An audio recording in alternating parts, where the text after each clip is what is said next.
Dear distinguished speakers and esteemed audience, wherever you are, I hope you are well. I'm thrilled to welcome you to the Impact Live, creating a vibrant global hydrogen economy. My name is Molly Huang, Head of Content of Leader Associates, and your host for today's session. Countries around the globe are putting their legislative weight behind hydrogen as a carbon-free alternative to the fossil fuel energy generation. Hydrogen projects are mushrooming everywhere. According to the IEA database, there are more than 1,400 low-carbon hydrogen projects currently operating or in development worldwide. But to get to the net zero, what needs to happen for hydrogen to fulfill its full potential and to decarbonize or even energize the economic sectors? In today's webinar, we will bring together a high-level discussion on the current status and future prospects.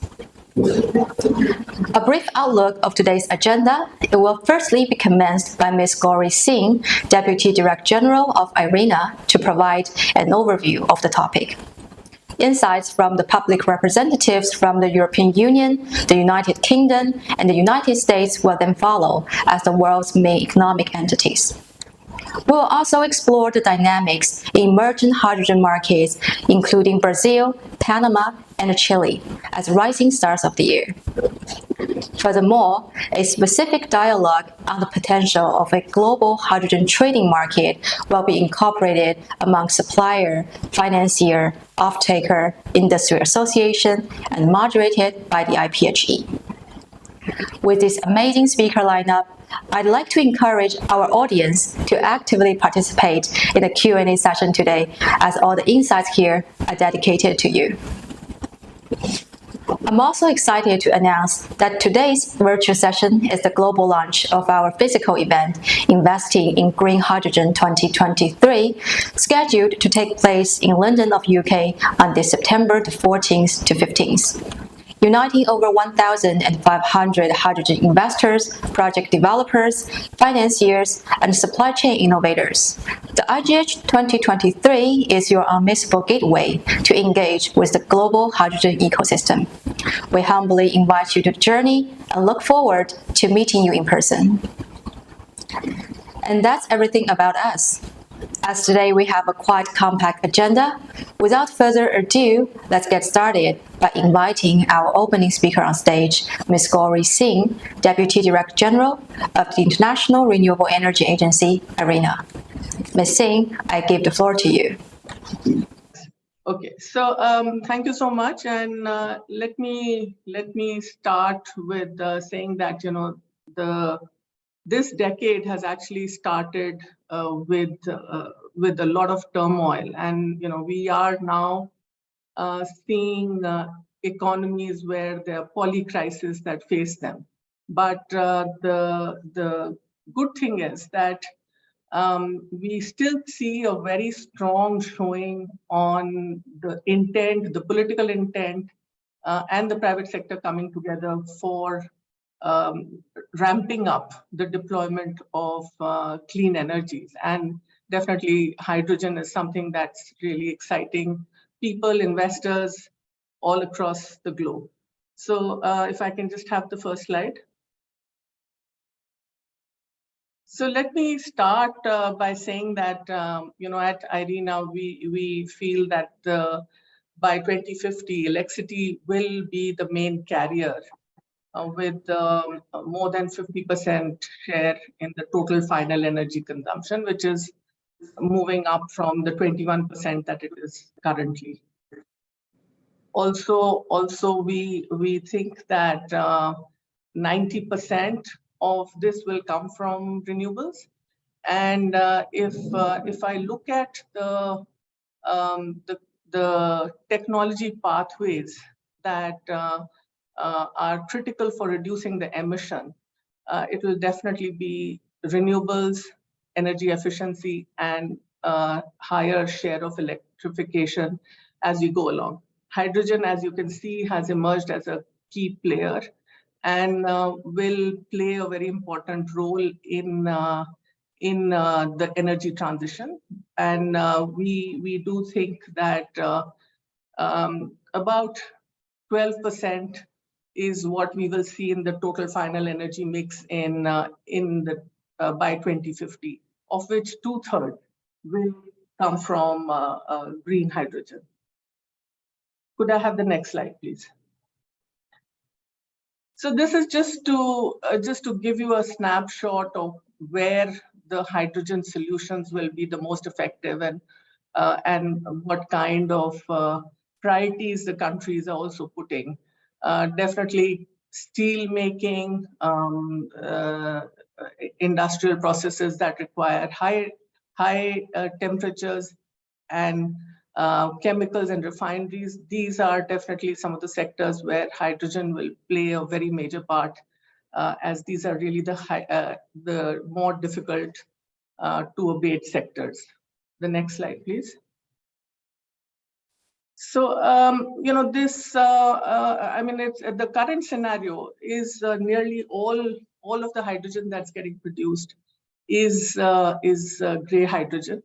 And this is just to say that the quantum that would be needed as we move forward in the 2030s and 2050s will involve a very major ramp up in terms of scale.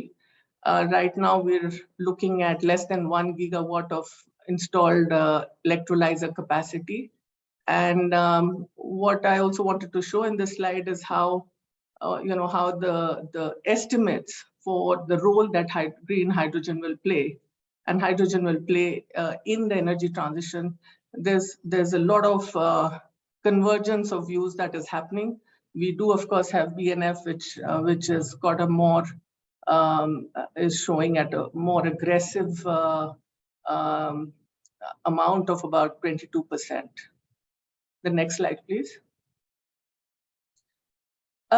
This is really to say that we are, while we're looking at green hydrogen, we also need to keep in mind that the electricity demand will go up nearly 3 times. And the amount of electricity that's being consumed currently globally is what would be needed to run the processes which will involve nearly 4,400 gigawatts of electrolyzers. So it's a huge ramp up in terms of where we need to go with the electrification, but also to understand that hydrogen is going to be a very major consumer of the renewable power as we move ahead from 2030 to 2050. The next, please. So, here the important point I'd like to focus on is that, currently, as I mentioned, more than 100 million tons of hydrogen is being manufactured globally, but mostly being used in fertilizers and oil refining, plus downstream chemicals. So right now, it's actually a major source of emission. So it's not a decarbonization vector. And almost all of this hydrogen is produced, as I mentioned, from fossil fuels. So we need to scale today's production 6-fold and making sure that the majority of the hydrogen that gets produced is green. And just to give you a sense of scale, again, to reiterate, just for the production of hydrogen and derivatives, we will roughly need as much electricity as the world consumes today, nearly 21,000 terawatt hours. So it's a huge ramp up that we are really envisaging. The next slide, please.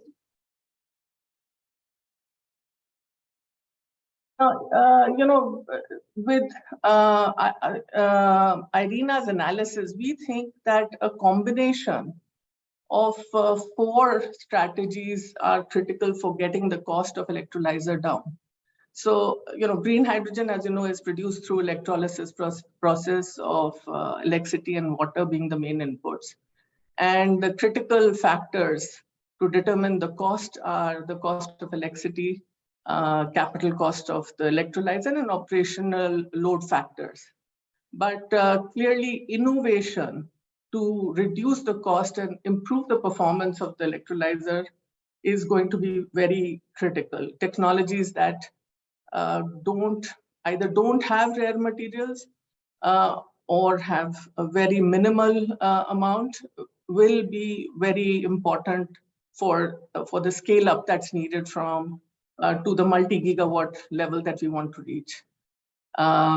Economies of scale by increasing the size of the module and reducing the cost contribution from the balance of plant and auxiliary equipment is also very important. So, cost is not the only driver for module size, because the specific application also has a role to play in this.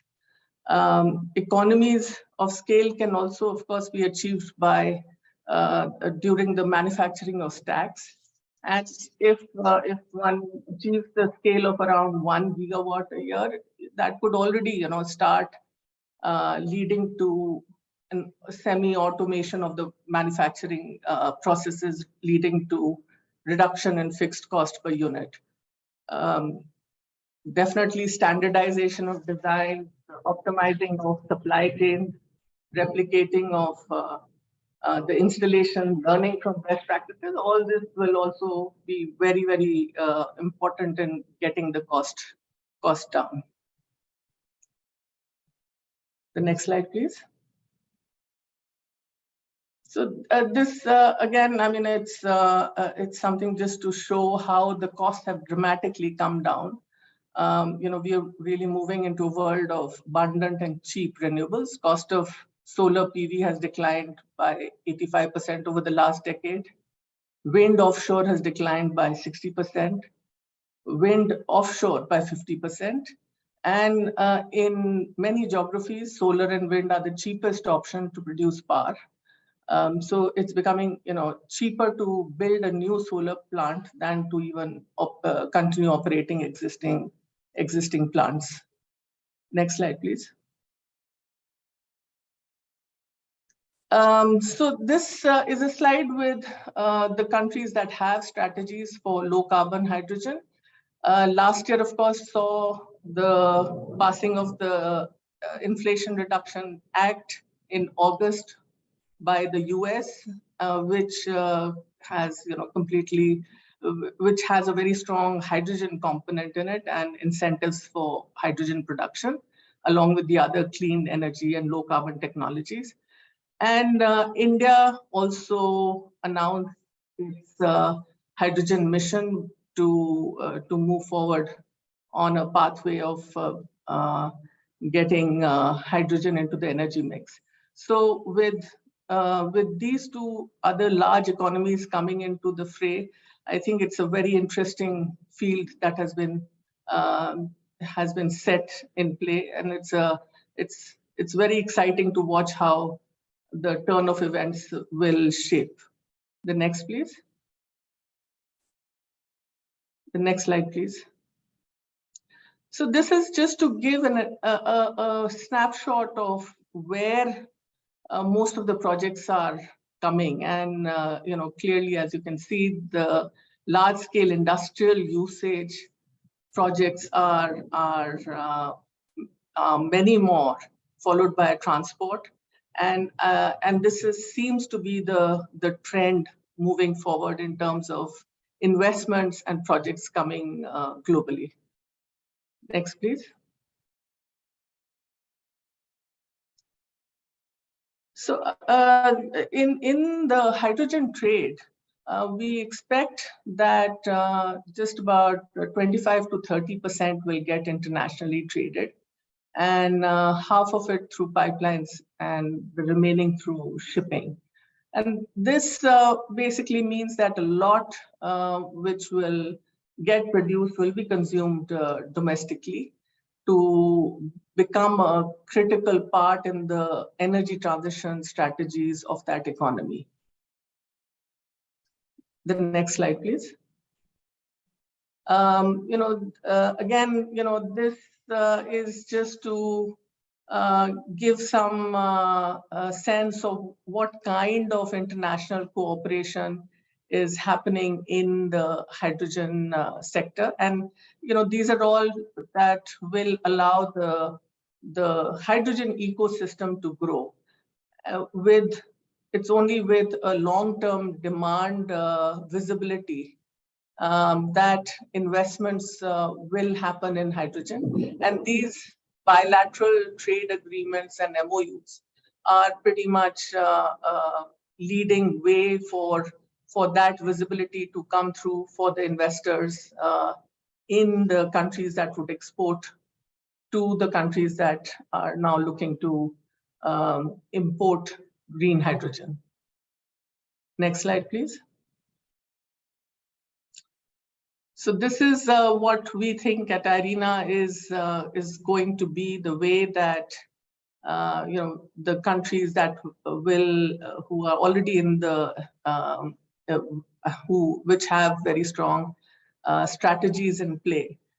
We think that this is how it'll move to 2030, and as green hydrogen becomes competitive moving forward. Next slide, please.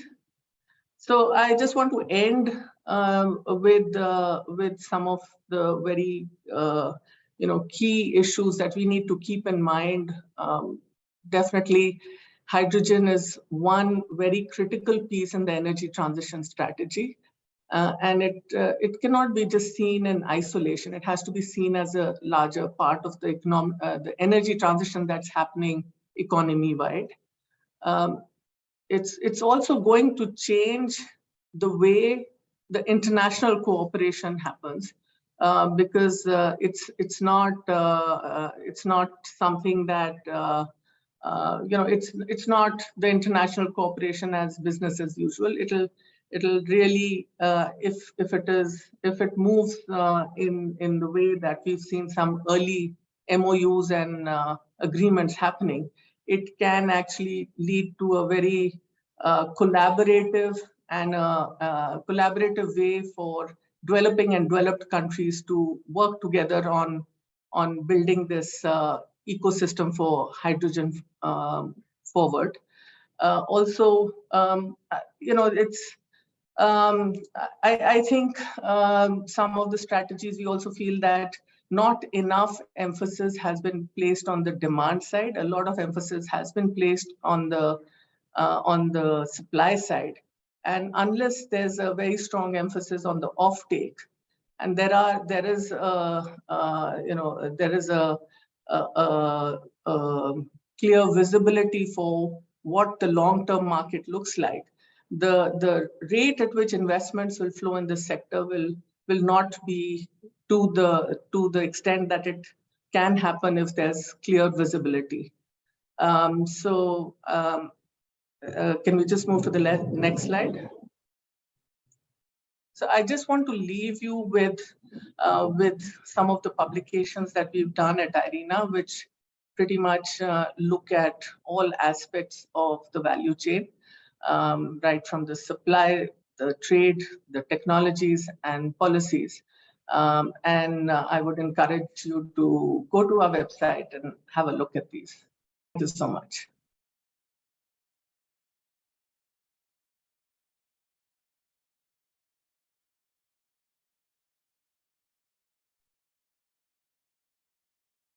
Thank you, Ms. Singh, for helping us set the stage and outline IRENA's outlook towards a future global hydrogen economy.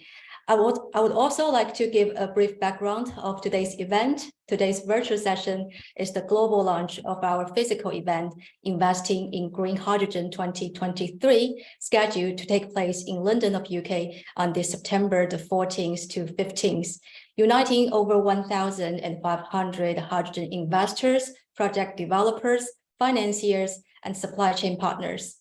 This IGH 2023 is your unmissable gateway to engage with the global hydrogen ecosystem. We humbly invite you to join. And to Ms. Gauri Singh, prior to the live day, we have also collected several questions from the audience. If I may, there are 2 questions on the top of our minds. Ms. Gauri Singh, can you hear me good? I can, Molly. Yes.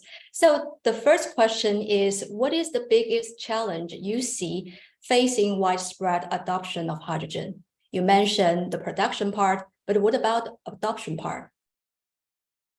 So, I think I really want to reiterate that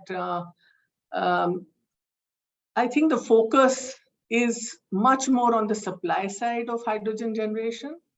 If we don't have a very strong visibility on how it gets, what kind of off-taker agreements will be there, long-term off-taker agreements, these projects will remain very risky, and investment won't flow it. And I think, this is also an opportunity for countries to adopt policies to support both the supply and the demand for green hydrogen. And if countries like, I would say countries like the G7 could actually come together and signal their clear intent through a support and with the prioritization of specific end users to create like a bulk demand for hydrogen, especially in the critical, hard to decarbonize sectors, then I think the deployment will really get expedited. Then also standards and certification still remains a challenge. Of course, the International Partnership for Hydrogen and Fuel Cells in the Economy is developing a methodology for certifying emissions from hydrogen production and from transport, which will be used as an input for developing international standard by the ISO. So this still is a challenge, and it needs to be overcome to get the deployment moving and getting it ramped up.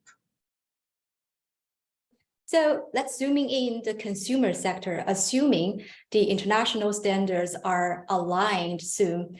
Which industry do you think will see earliest adoption of low carbon hydrogen? So I think a good candidate for this would be the refineries and the fertilizer sector, because these are currently the large scale users of hydrogen. Now, what we need to be mindful of that to be able to adopt to green hydrogen, it will require process re-engineering and process changes. And that naturally will also involve investment. And this investment will only happen if they have a clear indication of where these products with green hydrogen use will get sold. So my take would be refineries and fertilizers would probably be the early adopters. Thank you. And one last question to wrap up your presentation. It's actually two questions. So how do you see the role of Africa and Asia in the global hydrogen supply chain, especially for China, Japan, India? And also, we notice there are some countries with tiny territories. They seem not having an advantage on this global hydrogen economy. Any strategies to suggest? This question is actually from Korea, so I just raised this to you. Yeah, so I think as I did show in my slides that there are these very strong bilateral agreements that are coming into place. So you have countries like Namibia with a bilateral agreement to supply green hydrogen to Germany. I believe there's also there are, of course, agreements that are getting put in place from the MENA region to supply green hydrogen to Europe and also from Nigeria, I believe. So it's very, earlier one would have expected that if you had a nexus of renewable energy resources in your country and you wanted to actually be able to export it, there was no other way than to go through the grid lines. Now, with green hydrogen, this is another form of really being able to export low-cost renewable energy-based hydrogen to the other countries. So it can become a very strong lever, a trade lever, and a way for the economies to really benefit from. That's something that we are seeing. And if you're talking about small countries, you have a small country like Chile, which has a very ambitious target of becoming a global leader and exporting hydrogen at, I think it's at about 1.5 USD per kilo. So, there's a lot of excitement with countries that are trying to come onto this bandwagon and play their part in building the hydrogen ecosystem. Yeah, thank you so much, Ms. Gauri Singh, for your insightful address and answers. And now let me invite our next keynote speaker on stage, who will introduce more about European hydrogen status and outlook. Please join me to welcome Mr. Ruud Kempener, Team Leader, Cabinet of the Commissioner for Energy of European Commission. Please join me to welcome Ruud. Good afternoon, everyone, or good morning, wherever you are. Indeed, in the next 15 minutes, I will give a brief presentation on what is happening here within Europe. So what I will do in the next 15 minutes is to give you a brief overview of what is happening here in Europe in terms of creating indeed this hydro ecosystem, what Ms. Gauri Singh also mentioned before. And so what happened here in the EU is that we developed a hydrogen strategy in 2020, but we actually updated and upgraded that in beginning of 2022, in particular because Europe faced it and is still facing an energy crisis. And with that in mind, we believe in particular renewable hydrogen is one of the key enablers to allow Europe to reduce our dependence on fossil fuels. We did this by kind of upgrading an existing target, which we had about 10 million tons of renewable hydrogen production within the EU, with an additional 10 million tons of renewable hydrogen imported into the EU to satisfy the demand of off-takers across industry and the transport sector in particular. Secondly, to expedite infrastructure for hydrogen, dedicated hydrogen infrastructure within the EU, as well as stepping up our international engagements in the area of hydrogen. Now, today, or actually this week, is quite a special week here within the European Union, because we've managed, in particular this week, to take some really concrete steps in creating a full regulatory framework for hydrogen within the European Union. And for the international audience here, I think it's very important to understand that such a European framework, a regulatory framework for hydrogen, essentially means that we will have 27 EU member states which have all the same regulatory framework. So that creates huge market opportunities for the development of hydrogen, common rules, common standards, and really the opportunity to also support both cross-border collaboration within the region, but also with international partners. So in this particular slide, I try to identify 5 big blocks of regulatory and policy areas that we have been working over for the last 2 years. Now, for those who are not familiar with how the European Union works, the European Commission often develops proposals for regulation, and then it's up to member states and the European Parliament to agree on those proposals. Now, this week, as I mentioned before, we made some very important steps, and I'll not go through every single point, but just give you a couple of examples which I think are very, very relevant. Now, first of all, on the production side. So what happened this week is that the European Commission has, in February this year, put forward a proposal to specifically define what is renewable hydrogen. I already saw some comments and questions coming through in the chat.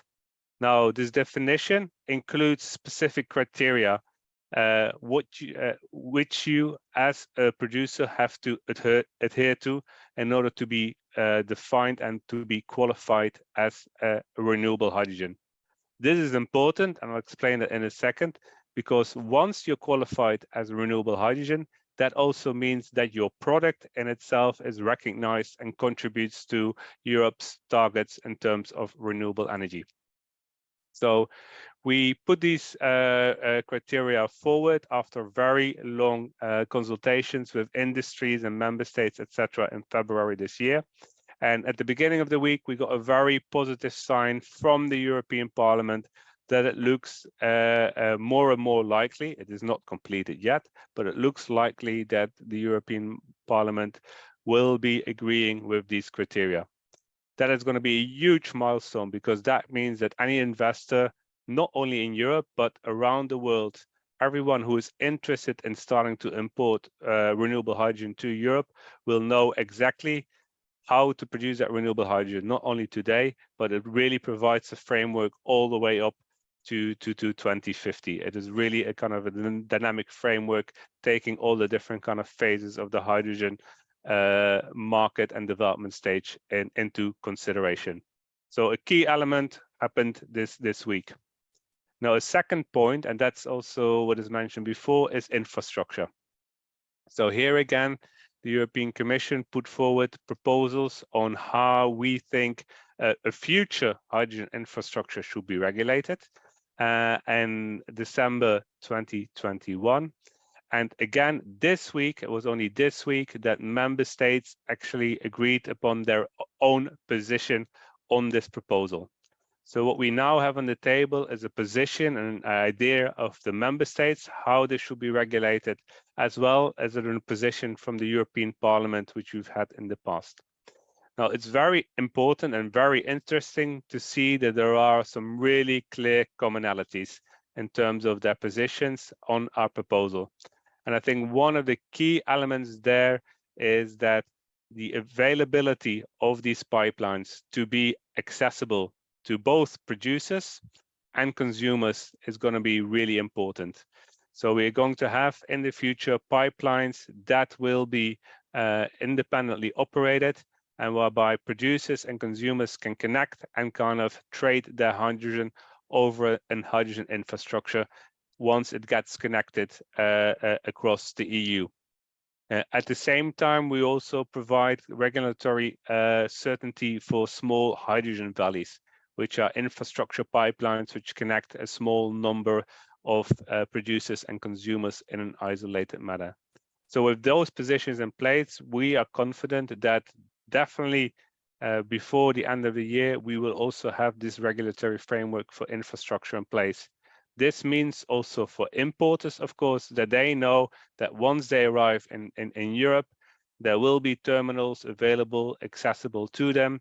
They will know the tariffs that they will need to pay to store that hydrogen there, and they will know the tariffs that they will need to pay to, for example, send that hydrogen through these pipelines from ports to the end consumers within Europe. Now, another important block of regulation is demand. And I'm very happy that the Deputy Director General of IRENA, Ms. Gauri Singh, really paid attention to this point as well. Because what happened actually this morning, and that's why I look a little bit tired, is that throughout the night, member states, the European Parliament, as well as the European Commission has been negotiating another proposal from us, which is to set obligatory targets for the uptake of renewable hydrogen in industry and transport. And I'm very happy to say that although these agreements will still have to be formally approved, etc., so nothing is completely regulated yet, but the provisional agreements from this morning seem to indicate that we are going to have targets for the uptake of renewable hydrogen in the European industry, as well as uptake of renewable hydrogen in the European transport sector in 2030. So that means that actually from this morning onwards, we really will create visibility about the future market of that hydrogen, and therefore give the opportunities to kind of producers and developers around the world to start gearing up their projects to satisfy that future demand. So very important blocks: production, infrastructure, as well as demand. Now, a week and a half ago, the European Commission also published what is called the European Hydrogen Bank. And that's a piece of policy which is here under the topic of investments, where we want to use and create a European instrument that will already facilitate offtake agreements well ahead of those 2030 targets that we agreed upon this morning. So what will the European Hydrogen Bank do? It will become a facility within the EU, helping producers both within the EU as well as international producers to connect to off-takers. And if those production costs are too high for the European off-takers, so there's a green premium, then those facilities, the instruments, will organize auctions to cover that green premium costs. So our first auction, especially for domestic producers, we are intending to already issue before the end of the year, in autumn this year. So that will be another very important tool to ramp up the market for renewable hydrogen within the EU. But like I mentioned before, hydrogen is not only to look at how can we get rid of our European dependence on imported fossil fuels. We also see it as a critical tool to engage and kind of accelerate our international partnerships with countries around the world. And in particular, at the end of last year, at COP27, the European Commission signed its first green hydrogen partnerships with countries like Namibia, that was already mentioned before, Kazakhstan, but also Egypt, of course, where the COP27 took place. Recently, we also signed an agreement with Ukraine, which is very important, of course. And here, what is very interesting is that now we have really a partnerships which is looking at Ukraine not becoming a transit country from natural gas anymore, but really becoming a partner for the delivery of renewable gases, biomethane, and renewable hydrogen to the EU. So again, internationally, we're also putting a policy framework forward. So in my title, I wanted to kind of reflect a little bit, okay, why are we doing this? Now, one of the key elements is, of course, climate. Fossil hydrogen production today within Europe is still primarily produced on fossil fuels. And in our regulatory framework, we set like a specific target to reduce the CO2 footprint of that hydrogen that we're consuming.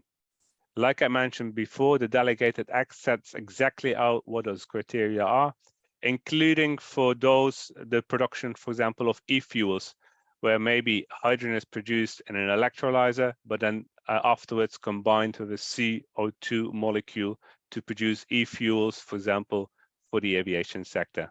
So having those kind of low thresholds for the CO2 intensity is one of the kind of cornerstones of our hydrogen framework. Important here also to say is that what the European Union has put in place it's a CO2 footprint which is really from the well all the way to the end consumer, including the CO2 associated with bringing that hydrogen from the producer to the end consumer. Now, another important element is the social aspect. Oh, sorry, security first.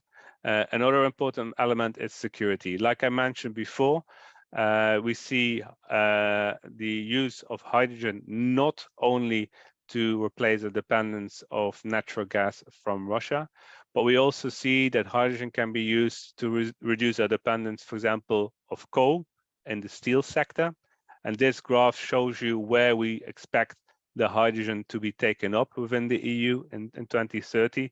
So here in orange, you see the volumes, the megatons of hydrogen that we see, for example, going into the steel sector, but also the production as ammonia, also mentioned before, is going to be one of the big consumers, and also high temperature heat in the industrial sector. Synthetic fuels is another element where we think, and that is also through the targets that we established this morning and last week, we think there will be big opportunities there. And then last but not least, the social aspect. One of the key areas why we promote the uptake of renewable hydrogen, not only within the EU, but also within partners, is of course that it requires a lot of investments into the production of additional renewable power generation to make that renewable hydrogen, which is again associated with the creation of a lot of added value, including jobs. As you can see, the majority for every billion that we're going to invest within the EU, we see 6,600 jobs being created, both directly and indirectly jobs, for example, in the production of additional renewable power for that hydrogen consumption. So with these slides, I hope I gave you a good overview of what is happening in the EU. This week has definitely been a very important week for Europe in the area of hydrogen. And we do believe that with these steps taken this week, we will be well ahead in creating a really comprehensive framework for hydrogen before the end of the year. Thank you. Thank you, Mr. Kempener, for your kind and very informative address. There are quite a lot of questions to you, and if I may, I want to pick the top two. So first, let's discuss about the European Hydrogen Bank, as I know you are the main responsible person for the function design. So what do you think is the best expectation on the European Hydrogen Bank role or activity by 2030? So we see the European Hydrogen Bank really as a tool that can already start to deliver offtake agreements well before 2030. If we're looking at the renewable hydrogen costs today, and we compare them with fossil-based hydrogen, then especially in Europe, it is already attractive when we had the high fossil fuel prices in place. However, of course, these investments are long-term. So what we want to make sure is that those investors that come in early, take the risk, do these long-term investments in developing new electrolyzers, still where the capex is relatively high, where they develop renewable electricity to produce that hydrogen, that we help those to find off-takers within Europe. And indeed, we're doing that by providing this green premium on top of the production costs, such that they can actually deliver competitive renewable hydrogen to the end consumers. We're doing that also because we already see end consumers in Europe being interested in shifting towards from fossil-based hydrogen to renewable hydrogen, but also we've seen some first investment decisions of, for example, steel plants that already now, well before 2030, want to convert from their blast furnaces to new technologies like direct reduction iron, just to kind of shift already now to hydrogen. So we see a task well before 2030 already for the Hydrogen Bank. Secondly, also internationally, we think there's a very important role of the European Hydrogen Bank, because of course we also need to start developing value chains. We need to have the ships, for example, in the first instance, to transport hydrogen across the globe. We might need to upgrade ammonia terminals, which we've been using for grey ammonia. We also have to start developing kind of the demand for the first conversion of gas pipelines into hydrogen pipelines. So again, we think that the European Hydrogen Bank can play an important role in these initial phases. Of course, the sooner we scale up, the lower the green premium will be, the easier it will become also for private sector investments to step in and kind of make this scale up work. Thank you, Mr. Kempener. And the second question is a little bit tricky. When will we get a direct response from the EU to the IRA, the Inflation Reduction Act of the US? During your presentation, you have made a specific slides with regards to the comprehensive framework that EC is introducing. What is your perspective the most fundamental factor for a successful hydrogen market in Europe?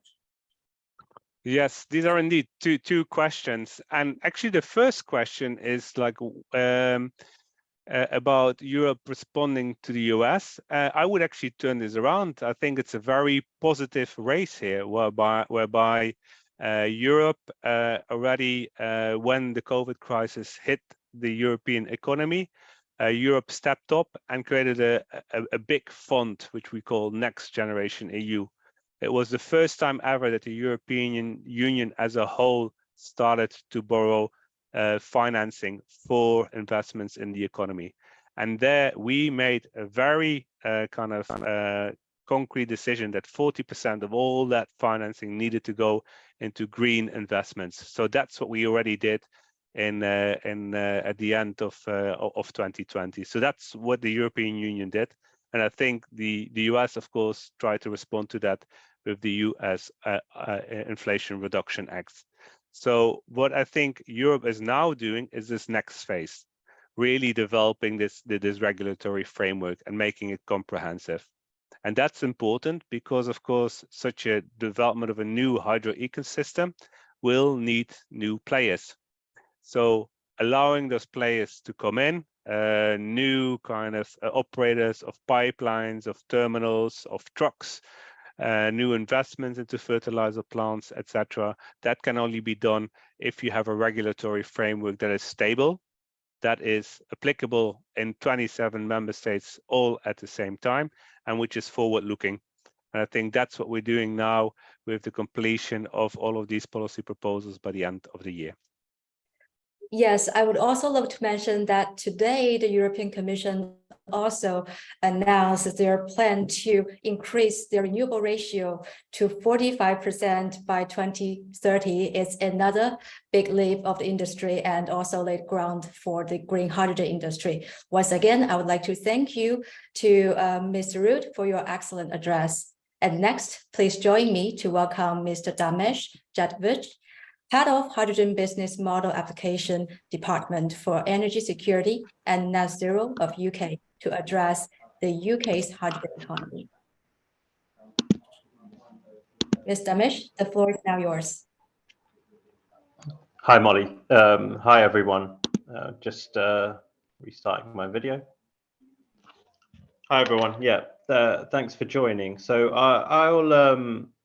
I'll try and keep it short today and really focus on how the UK is approaching building out the hydrogen economy, and particularly attracting and bringing through that private investment so that we can deliver projects. I have some slides as well, which I'll bring up now and talk through a couple of those. But actually, just like the speaker before me mentioned, it's a very significant week for the EU. It's a very significant week and day for the UK as well, particularly on hydrogen and carbon capture. And I'll talk about that as well briefly in my presentation. So, so just briefly, I'll start with some of the modeling we've done in the UK. So hydrogen needs to play a huge role in our future energy mix, particularly as we have large areas of heavy industry and power that are unlikely to be decarbonized fully through electrification. So particularly our heavy refineries in the north of the UK and different industrial clusters. And as you can see from the diagram on the right, this is our illustrative modeling back when we published the UK Hydrogen Strategy in 2021. There's a significant demand likely to come from industry, and I'll talk briefly about power as well, for hydrogen. And while our central priority is to electrify those sectors that can be electrified, so heating, particularly household heating, sort of regular transport, small vehicles, and other key applications, even certain industrial and manufacturing applications, we still recognize that there are areas that that are either hard to electrify, too expensive to electrify, or where the infrastructure build-out requirements would be so significant, particularly grid infrastructure, that we have to prioritize hydrogen. And so, you know, here's a sort of overview diagram of what we've been thinking about for the whole wide hydrogen economy. I won't go into too much detail here. The main thing is we're thinking about initially small scale electrolytic hydrogen production, and you'll see that from the announcements we've made today. So quite localized hydrogen production, electrolyzer, local renewables or power purchase agreement straight to nearby off-takers, usually in industry or transport. But then as we progress through the mid and late 2020s, we in the UK want to start building out large-scale transport and storage networks. And that will allow us to shift from small-scale electrolytic hydrogen to large-scale CCUS and electrolytic, which can supply a range of off-takers within the region and wider. And that can include heavy transport on land, but also for shipping, for ports, as well as sort of heavy industry that I mentioned. This, we're particularly looking at pipelines across the UK, but also shipping even as ammonia as well. And I'll then now sort of come on to some of the frameworks that we're looking at. Obviously, here's just an overview of some of the pipeline of projects that we have across the UK. There are a whole range of green and blue hydrogen projects across the UK. And actually, just this morning, we've I can add the link to the group after this call. But just this morning, we've published shortlists of projects that we'll be entering into negotiations with on the green hydrogen side. So sort of 20 projects. Some of the ones on this list have come through, and then a set of fewer projects on the carbon capture side in the northwest cluster, as you can see on the left, HyNet, and the northeast cluster, as you can see, sort of the projects with Tees or Tees Valley in their name. Now, just as a breezy overview before we get into the present day, we published the Hydrogen Strategy in 2021, outlining the UK's approach, updated that with the British Energy Security Strategy, doubling the capacity ambition that the UK has set. And then more recently, we've published investor roadmaps. And again, we'll be publishing another one in just the next few days. And here in the UK, we want to support all types of low carbon hydrogen production. We're ambivalent between CCUS enabled, electrolytic from renewables, or potentially low temperature electrolysis, or even bioenergy. And in the upcoming allocation rounds, we're exploring the technologies beyond electrolytic that could come through and really expand the capacity that we have available. What I'd say here is there's a lot going on, but just to simplify, we've got a single low carbon hydrogen standard across all the technologies, which means if you can comply with the low carbon hydrogen standard, which is the red line there, 20 grams of carbon emissions intensity, beneath that, all technologies can produce hydrogen and qualify for the subsidy support in the UK. So here, what we're basically saying is, qualify as low carbon against a single standard, and then we'll let the market dictate which technologies are the most efficient, which ones are the most cost effective, which ones can deploy at scale and supply to a range of off-takers. And then just briefly, I just want to dwell a bit on this slide before I talk about some of our announcements that we made today.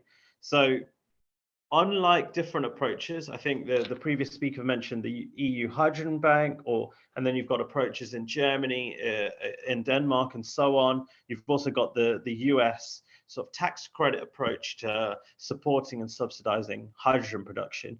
In the UK, we're taking a contractual approach, similar to the contracts for different scheme for renewable energy, for offshore wind, that some of the audience may be familiar with. And here, what we do is we award a contract to a producer. And the contract basically says, they're guaranteed to sell their the minimum price they can sell their hydrogen for is the reference price, and in this case the gas price, the natural gas price, and then they get a maximum price called the strike price, and that's negotiated with the government based on their costs and a fair rate of return. And then here's the key point: the subsidy that the producer gets for each unit of hydrogen they produce is the difference between the reference price and the strike price. Now, of course, over time, the producer will be able to sell its hydrogen above the reference price. So you see this dotted line called the achieved sales price. And of course, as that achieved sales price goes higher and higher and gets closer to the strike price, that reduces the amount of subsidy that the government has to pay out to each project. But this is how we're incentivizing private investment and how we're incentivizing projects to be built. We're basically saying if you, the project, can secure a contract from the government, which means you can demonstrate to the government that your project is deliverable, that you have the finances, that you have the management team, you have the contractors, and you have the skills and expertise to deliver, and you can deliver your project for good value for money for the government, then we will award you a contract. And then you have a fixed contract for 15 years where with the same strike price and every unit of hydrogen you produce up to a volume cap, you will be paid a subsidy for. And we think this contractual mechanism gives investors the certainty they need to be able to invest in the UK. They know that if they secure their contract, they've got 15 years of hydrogen production in the UK, and that's a private law contract with a counterparty company of the government. It doesn't matter if the politicians change, if the government changes, if the policy changes later, that contract is fixed from the moment it starts to its 15-year end point. And just briefly, I want to talk a bit about our competitions that we're running in the UK. So on the left-hand side, we're taking a different approach to carbon capture enabled hydrogen and electrolytic or green hydrogen. So our sort of carbon capture approach is a program called the cluster sequencing process, which is essentially very large industrial clusters. We're taking a sort of whole cluster approach and supporting different carbon emitters, hydrogen producers, and carbon capture power plants on a cluster-wide basis and bringing through that support cluster by cluster. And today we announced that the shortlist for the first negotiations will be the northwest of the United Kingdom, northwest of England cluster called HyNet, and then the northeast, which is a region called Tees Valley, led by a range of companies, including BP. And then on the right-hand side, that sets out our approach to electrolytic or green hydrogen. And here we'll be running annual allocation rounds for the contracts, for the business model contracts I mentioned. We launched the first round last year, and today, just this morning, we announced the shortlist of 20 projects which will move to the next stage, negotiation, due diligence, then negotiations with the government to hopefully secure a contract. And we're looking to contract with about up to 250 megawatts in this first round, up to 750 megawatts in the second round, which will be launching later this year to deliver that sort of 1 gigawatt of electrolytic hydrogen capacity in operational construction by 2025. And then we want to run allocation rounds annually and then move to a sort of price competitive allocation or auction style allocation from 2025 onwards, but still have those repeated annual allocation rounds, bringing through more and more hydrogen production capacity year after year, increasing the scale that we have running across the UK. Again, we think this contractual business model approach combined with these regular allocation rounds run in a very commercial manner, clear, objective manner, gives industry the confidence they need to invest in the UK, commit private capital and start building their projects here.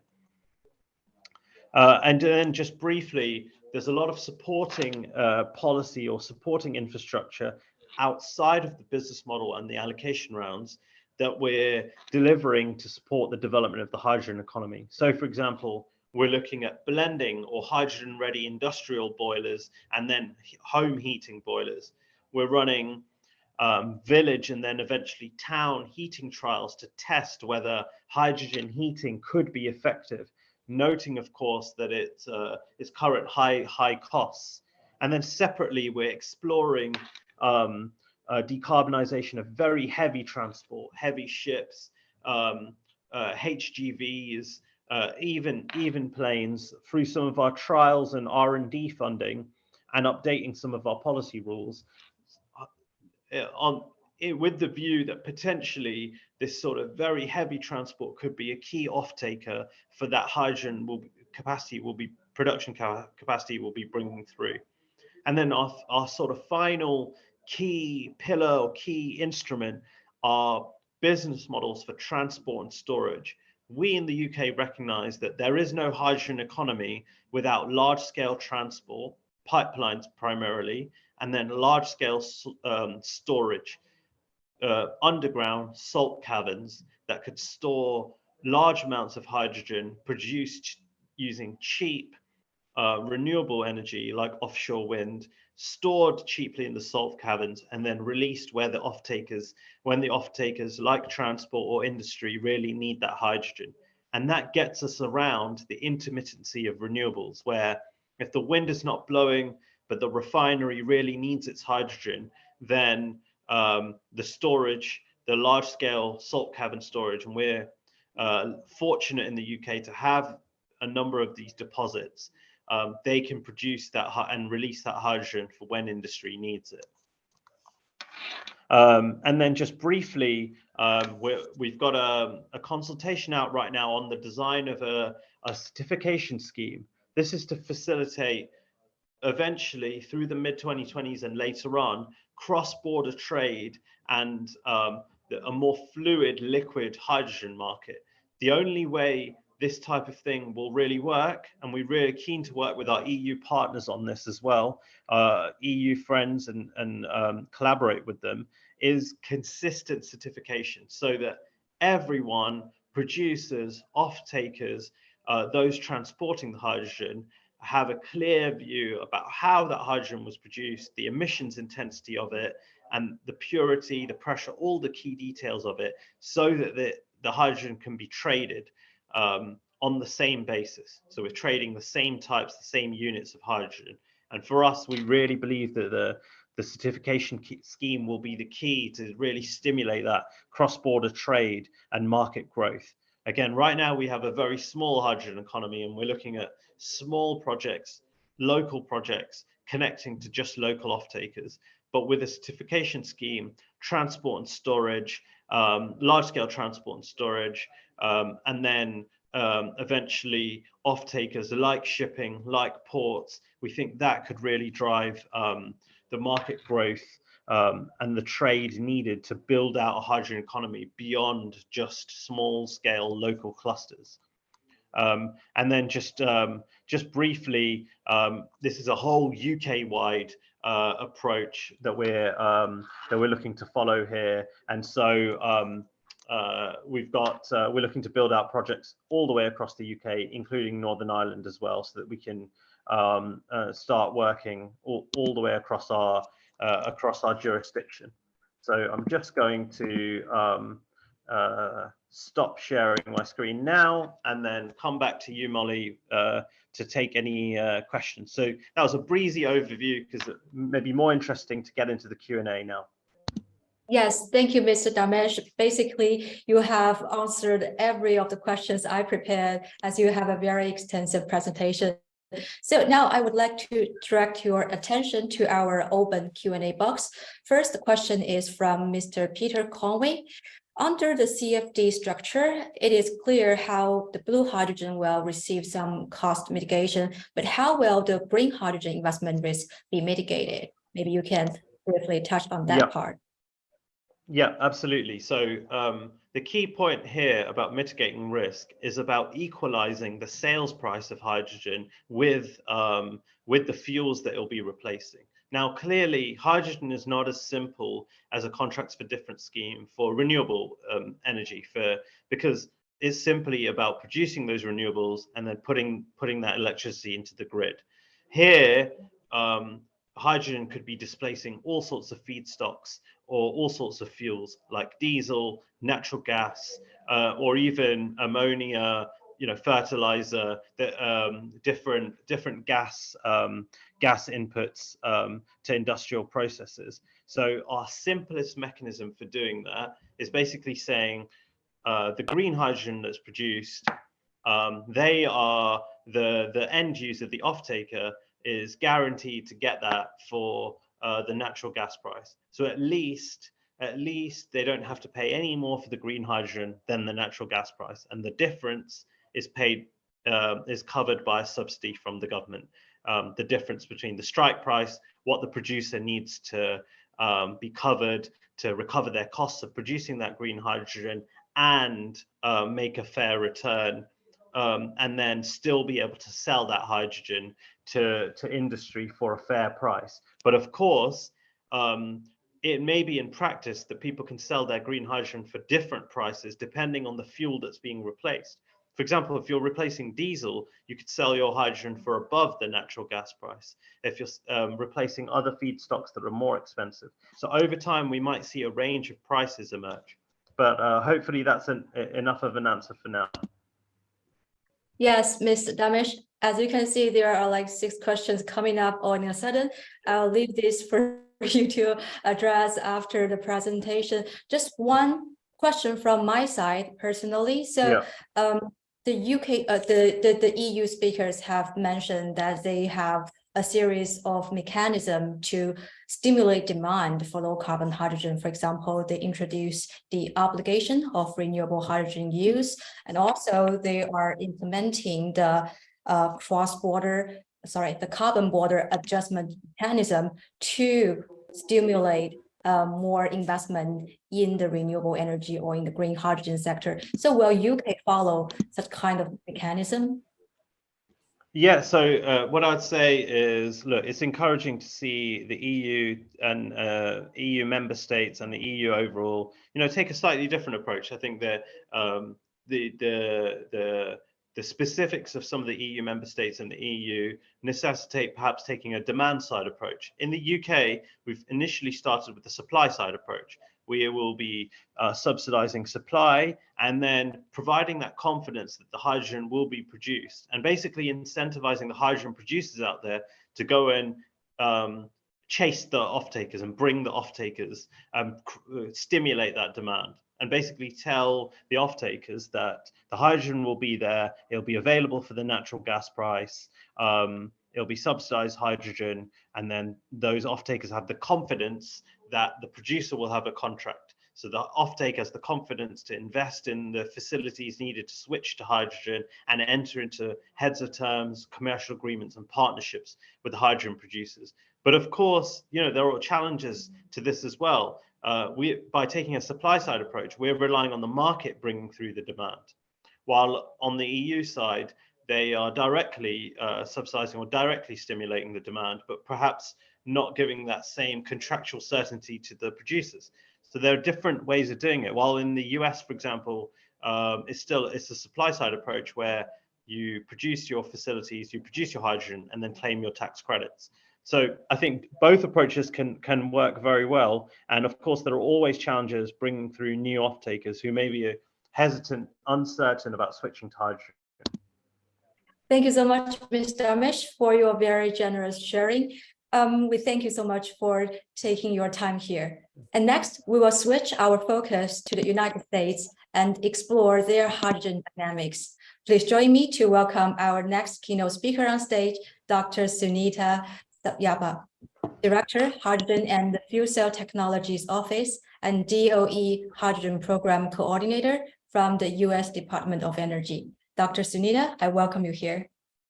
Thank you so much, Molly. It's great to see all of you, and I'll go ahead and share my screen here. And after 2.5 decades in the field of hydrogen fuel cells, both in governments and industry, it's really great to see all the momentum. I think this is such a critical time here. So I'll give a really quick overview of everything that's happening in the US. And just starting with the big picture, as a reminder from the US perspective, in terms of energy consumption, you can see here, we have renewables at 13%, which for the first time in history surpassed coal. And you can see all the resources, but you can see also we rely heavily on fossil fuels in the US. So we really need to look at the entire portfolio. We have very strong administration goals. So President Biden net zero by 2050 and very ambitious interim goals, as you can see here, including a clean grid by 2035. And I also want to emphasize the priority of energy and environmental justice.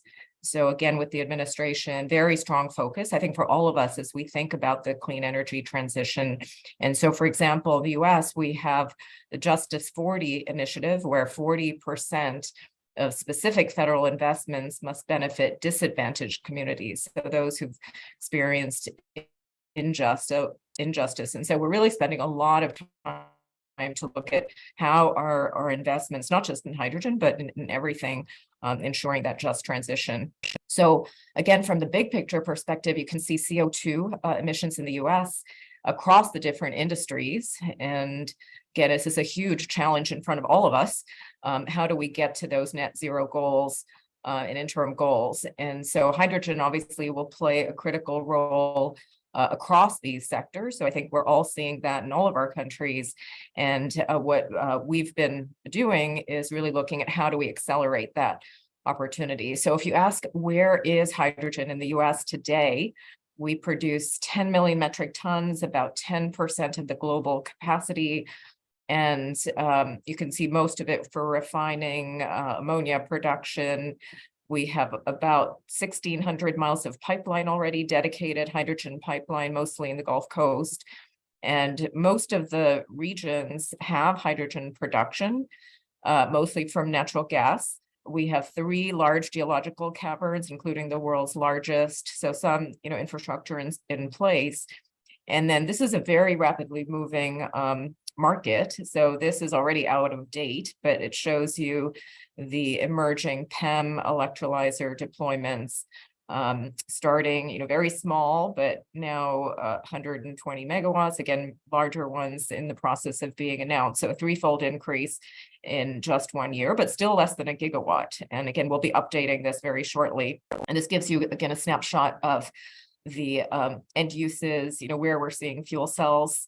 And one of the major ones I always highlight is, and this is back with the Recovery Act over a decade ago. But if we go to the next slide,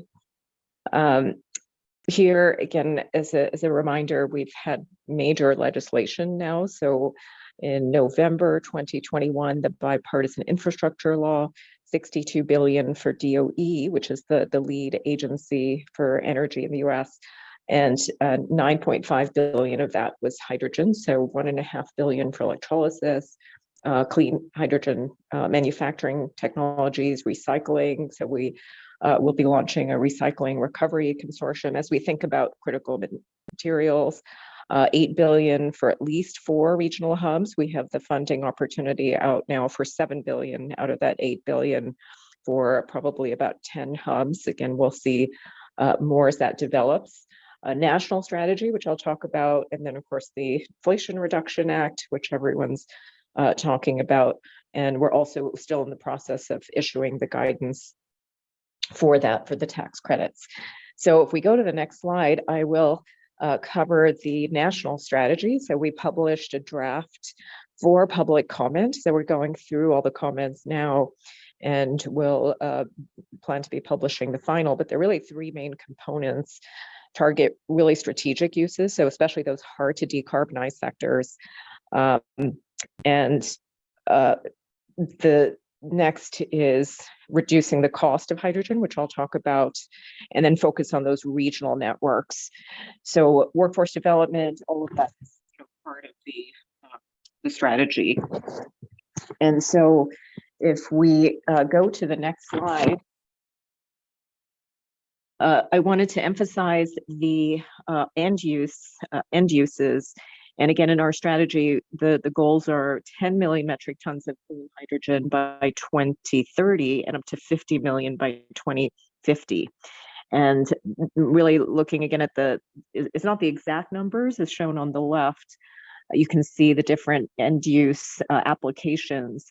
But on the right, I think the main message is there's a lot of uncertainty. So the dark green shows you core scenarios across the sectors.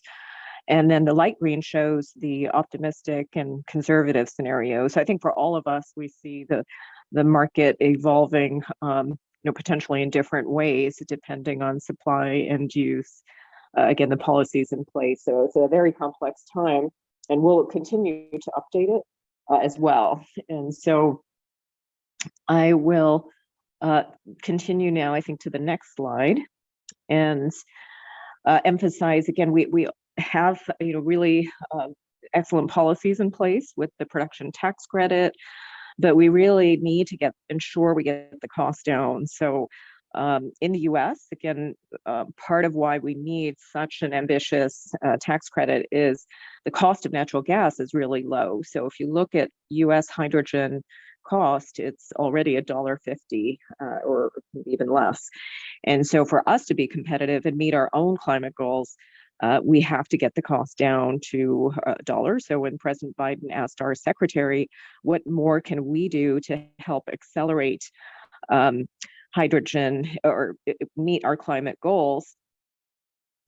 This was the beginning of the Energy Earthshot initiative. So similar to the moonshot from over half a century ago, really launching these bold, ambitious goals. There's a handful of Earthshots, and hydrogen is one of them. And so this easily articulated goal of 111 for the US is the goal here. So if we go to the next slide, I wanted to emphasize, similar to the previous speaker, it's really all hands on deck, and we're staying away from colors, so green, blue, and so forth, and it's focusing on carbon intensity and looking at all the options of how do we get the cost down. So again, various scenario analyses, depends a lot on the price of electricity, obviously in green there on the left. And if you look at basically how we think we can get down to that $1, also looking at thermal conversion, we have pyrolysis and advanced pathways, but really that can get there within a decade, but also potentially leapfrog some of the technology. So if we keep going, I have a lot to cover here. To the next slide. This is brand new. So the previous speakers before me also had exciting new announcements. So hopefully you saw the DOE commercial liftoff reports. We have a number of new Office of Clean Energy demonstrations and others. And so there are several technologies where we're looking at how do we really get to commercial liftoff. And this is preliminary, so it's posted to get feedback. But the key takeaway here is if you look at the light green circles, and for some of these applications, again, end uses, the big question is now that we have the PTC, how does that allow those sectors to start to be competitive? So the white circles show the break-even point if we didn't have the tax credits, and how for some of these applications, again, consistent with expectations with existing markets where you don't need refueling infrastructure and so forth, you can start to be competitive already today. And then you can see with the trucks, for instance, there too, the break even is reduced quite a bit. But again, there are many examples where, again, because of US market, cost of natural gas is low, alternate technology costs are low. And you can see not all of them are competitive, even with the tax credit. So with that, I think if we keep going here to the next slide, since I have a lot to cover. Here also, this is a brand new preliminary assessment of the investment that will be needed. So you can see 21 billion now, huge uncertainty again is the main takeaway, 85 to 215 billion needed across the value chain. And then The next slide is also very hot off the press information. And again, all of this will be changing, but if we go to the next slide, the big question is, especially with the tax credit, if we go to the next slide and we assume that we have quite a bit of electrolysis in the US, again, this is one estimate based on 100 gigawatts if we would need by 2030. And this shows the basically the dark colors or existing announcements of manufacturing capacity plans. So again, 4 or 5 gigawatts. But basically the takeaway message is we're going to need 20 to 25 gigawatts of electrolyzer manufacturing capacity in the US to get to our goals. And so if we keep going here, so I just want to give you a high level overview of the activities, and the next slide will summarize our current status. So again, I think the big takeaway, and I heard from the previous speakers as well, so lots and lots of announcements. This is also brand new, just published, and we'll be updating this periodically, but you can see the range. Again, we're staying away from the colors of blue and green, but many plans. And here too, the big takeaway is fortunately seeing both the production and midstream and end use application investments announced. So these are project announcements. So with that, if we keep going to the next slide, this is just a very high level takeaway in terms of all the activities within DOE. So huge investments in R&D, consortia, first of kind demonstrations, workforce analysis, deployment, and financing. And what I wanted to do is really emphasize the financing. I know, as was said, we have very high focus on the supply investments. And so financing, our loan program office on the next slide shows examples of the existing announced loan projects related to hydrogen.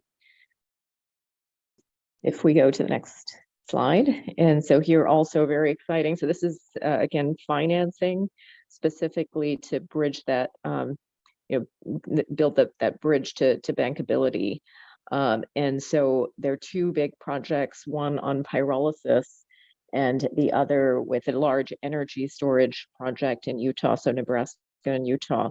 So that's $1.5 billion specifically, and you can see the job projections there. So I think for all of us as well, so really showing the concrete benefits in terms of jobs, catalyzing the market with both production and end use. So, and this is one example.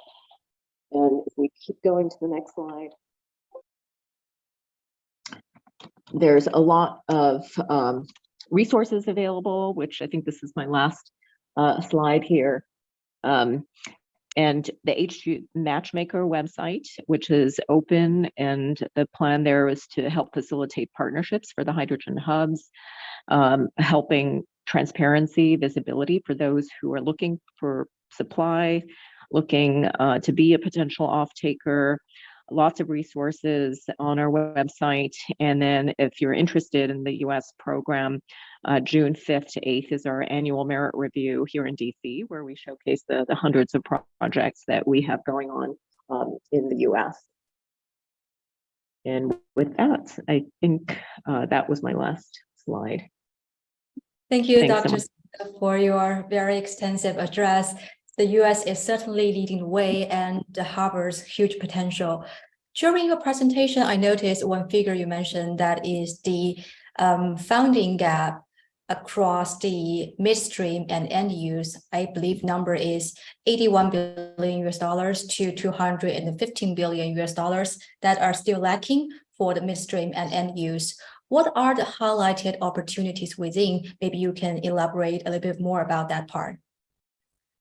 So yes, it's basically across the value chain. So if you can see, I don't know if you can go, if you want to go back to that slide, but basically production, end use, midstream infrastructure, So it's preliminary. We have quite a bit of an investment on the supply side. And so I think the big takeaway is we really can't afford to have stranded assets there. We only focus on the production. And because of the tax credit here, that is, one of the major areas where we'll see significant investments. And so the end uses, we have a new joint office of energy and transportation. And we actually have a couple of billion that will be investing in infrastructure, and that will include EV charging as well as hydrogen stations. So that will also be included. So again, I think part of the takeaway is there's a big uncertainty. So 85 to 215 billion. As you can see, and that total of about 100 to 235 billion required by if we were to meet our 2030 goals.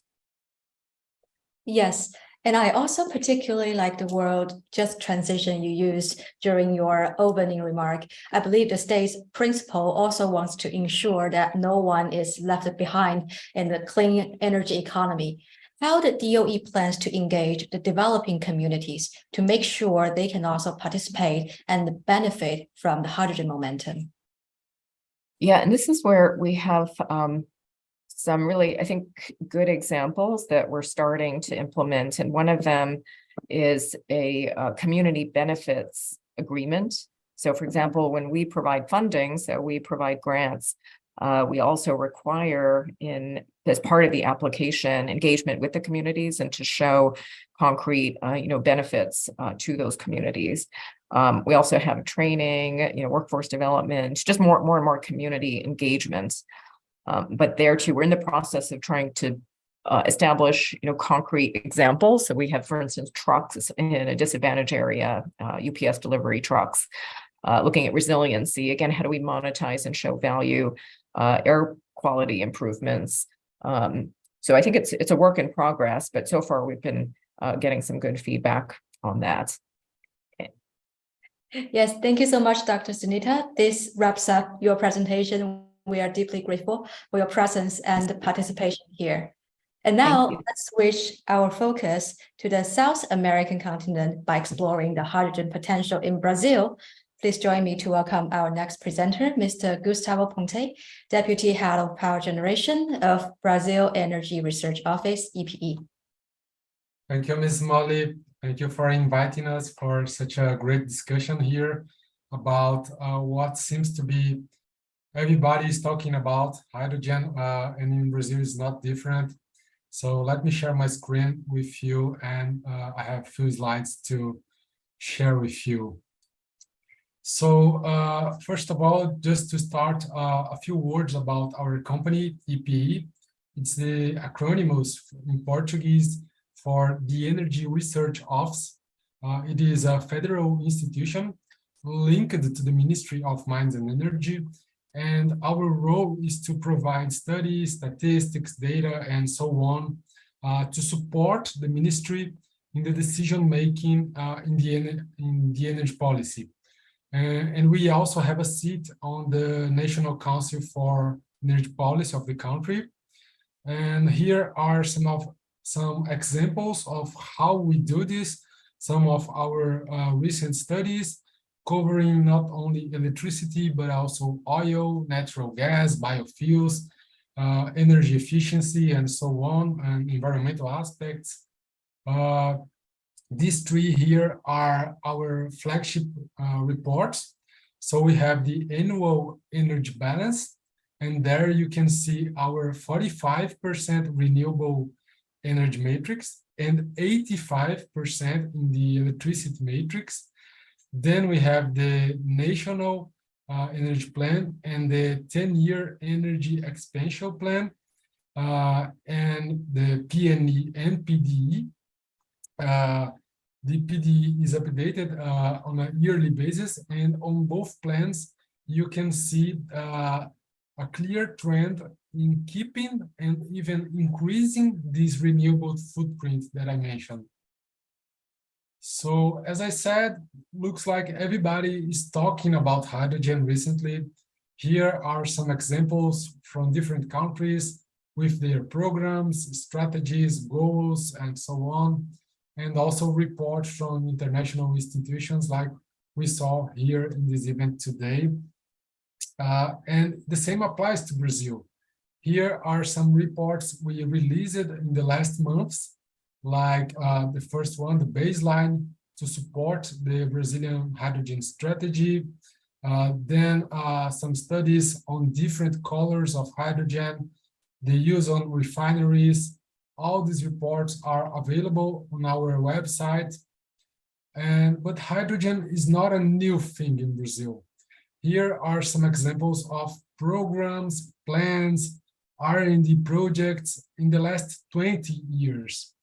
And I would like to highlight a resolution, two resolutions here from the National Council for Energy Policy, setting the guidelines for R&D with public and public-oriented funds. And these guidelines, they orient to use these funds to allocate the resources in priority areas, including hydrogen. And we also have some companies already in place working and producing, manufacturing electrolyzers, fuel cells, and a lot of improvements in the supply chain. And we already have a hydrogen market in place in Brazil to supply fertilizers production, for example, refineries. And the idea now is to extend the market to other uses like the industry and the transport sector to help these sectors to decarbonize. And in the last edition of the 10-year plan, the PDE, we had an exclusive chapter just for hydrogen, discussing the opportunities, challenges, and also we calculated the technical potential to produce hydrogen in different routes in the country. And according to the numbers there, this potential, it's it's almost 2 gigatons of hydrogen per year, and 96% of this comes from renewables. So this potential here, it is almost 6 times the world hydrogen demand forecasted by the International Energy Agency by 2050. But of course, this is just a technical potential. We need to consider economic and market conditions as well. But so with that, the number will reduce. But even though we are talking about big numbers here. And finally, talking about the Brazil's National Hydrogen Program called PNH2. Its guidelines were approved by our Energy Council in 2021. And the program is structured under 6 axes to include, for example, to strengthen the technological basis, to improve the capacity building, the energy planning, the legal and regulatory framework. We have an axis there to have a market growth, and also, and finally, the international cooperation. Then each one of these axes here, they were turned into committees, except by the international cooperation, because it is a transversal approach, and it is part of all the others committees. And in the beginning of this year, we released the 3-year action plan of the program. We put it in under consultation, public consultation. We received a lot of contributions, and we are now analyzing them. And in these actions, in this action plan, we have a lot of actions, a lot of tasks to do. For instance, just to give a few examples, we are planning to develop new laboratories and training centers to support even more the R&D projects, to update the regulation to fill the small gaps that we have already identified. So a lot of work to do in the coming months. But we realized during the discussions that certification is a key point in the discussion. And we think that it is important to have agreed definitions among the countries, including the importers and exporters. And in this sense, we think that it's more important than talking about colors is to define what is low carbon hydrogen, or to have clear requirements on setting the carbon content of the hydrogen, including not only the production carbon content, but also a life cycle assessment of it. This is particularly important, in our opinion, to allow different routes and technologies instead of selecting technology A or B, because it brings more risks of technological lock-ins. That's why we have a wide and open approach. And other important discussion is financing. And for this, we see the banks, they are ready to provide the funds with attractive conditions. In the last year, for example, we had some funds for innovative projects. They were made available by FINEP, a public institution for funding studies and projects. BNDES, the National Development Bank, already set some requirements for hydrogen projects and so on. And again, international cooperation is a key, it's very important and transversal discussion, because we are talking about a global market. And Brazil is, I think, is well positioned with several partnerships, as you can see here. In 2021, the United Nations selected Brazil as a champion in the energy transition, in the high-level dialogue on energy. And here we can also see our portal at the Green Hydrogen Organization on their website. And you will hear afterward from them during the discussion panel. And on this website, you can find our strategy, the initiatives, and more information about Brazil. And again, these corporations here, they are looking not only to green hydrogen, but to low carbon or clean hydrogen. So, and we see some similarities in terms of approach of different countries. For example, we saw this approach from the UK and from US a few minutes ago. They are looking to different technologies like we are doing here in Brazil. And every day we see a new announcement of a project in Brazil, a new MOU signed.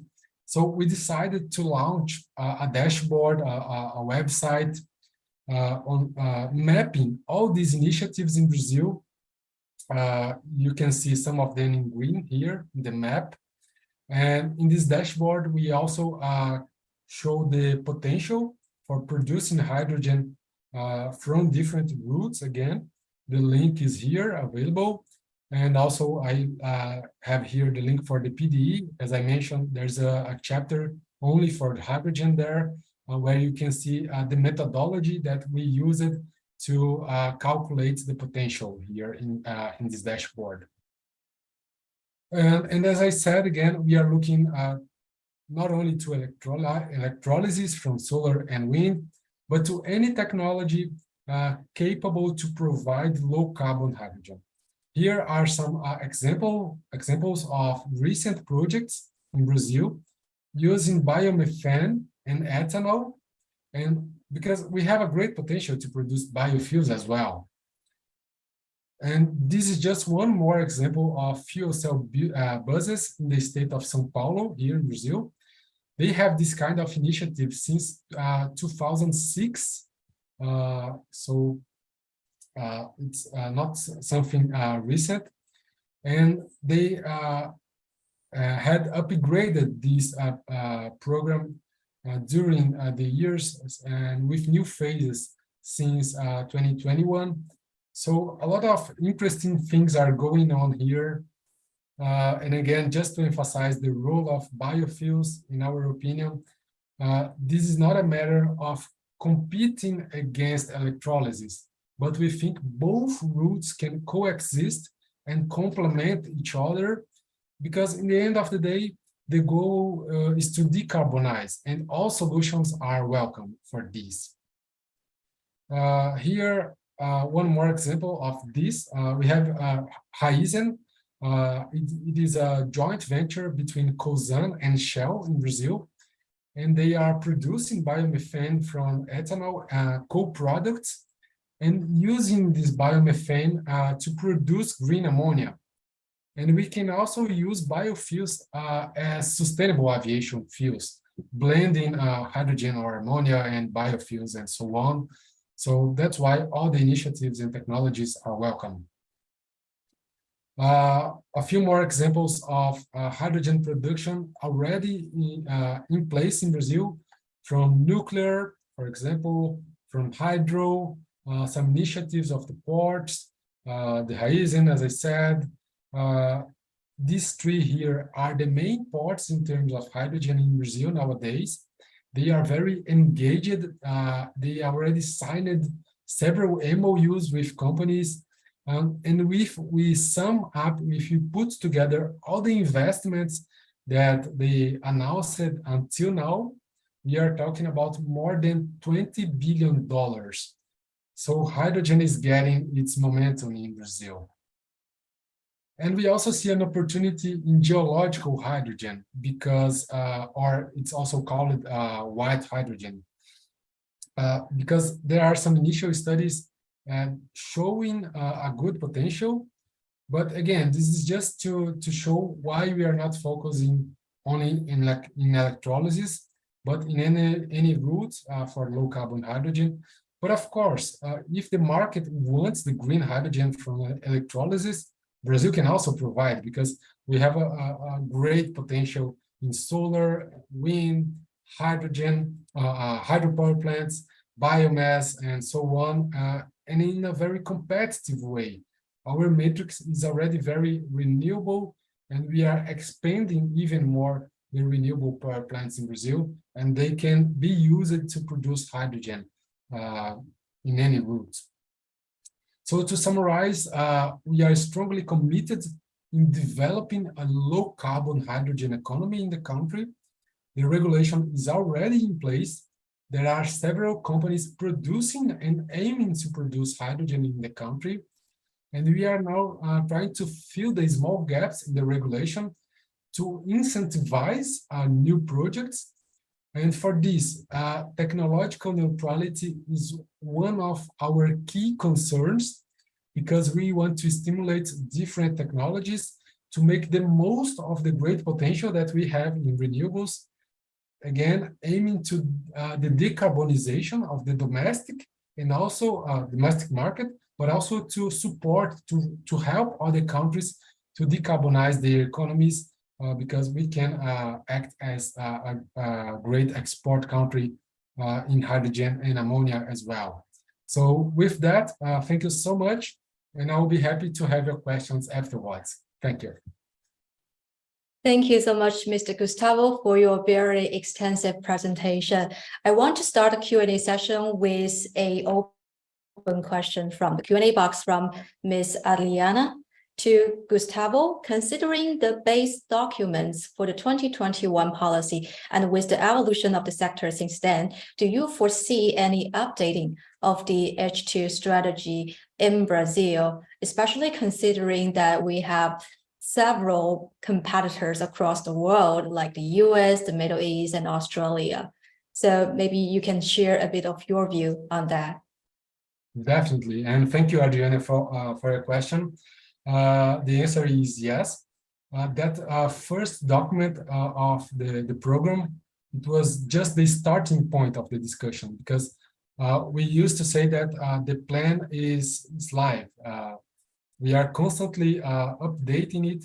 The first document will be there, but as I said, we released the action plan afterwards and put it under public consultation.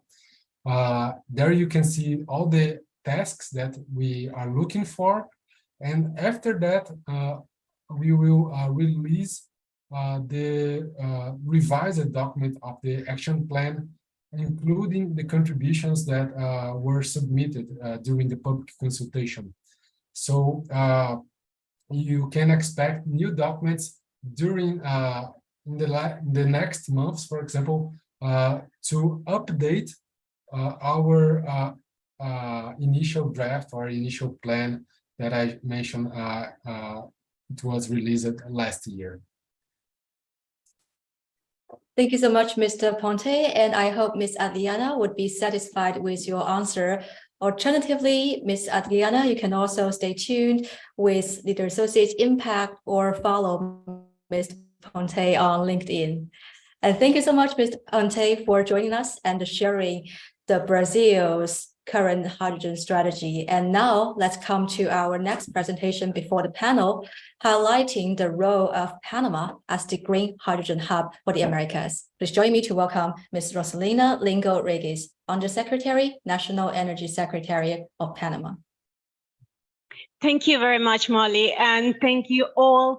For me, it's a real pleasure to share screen in this event with global leaders that are truly moving the CO2 level down by fostering and implementing this vibrant global hydrogen economy. I would like to know if maybe you can share my presentation as well.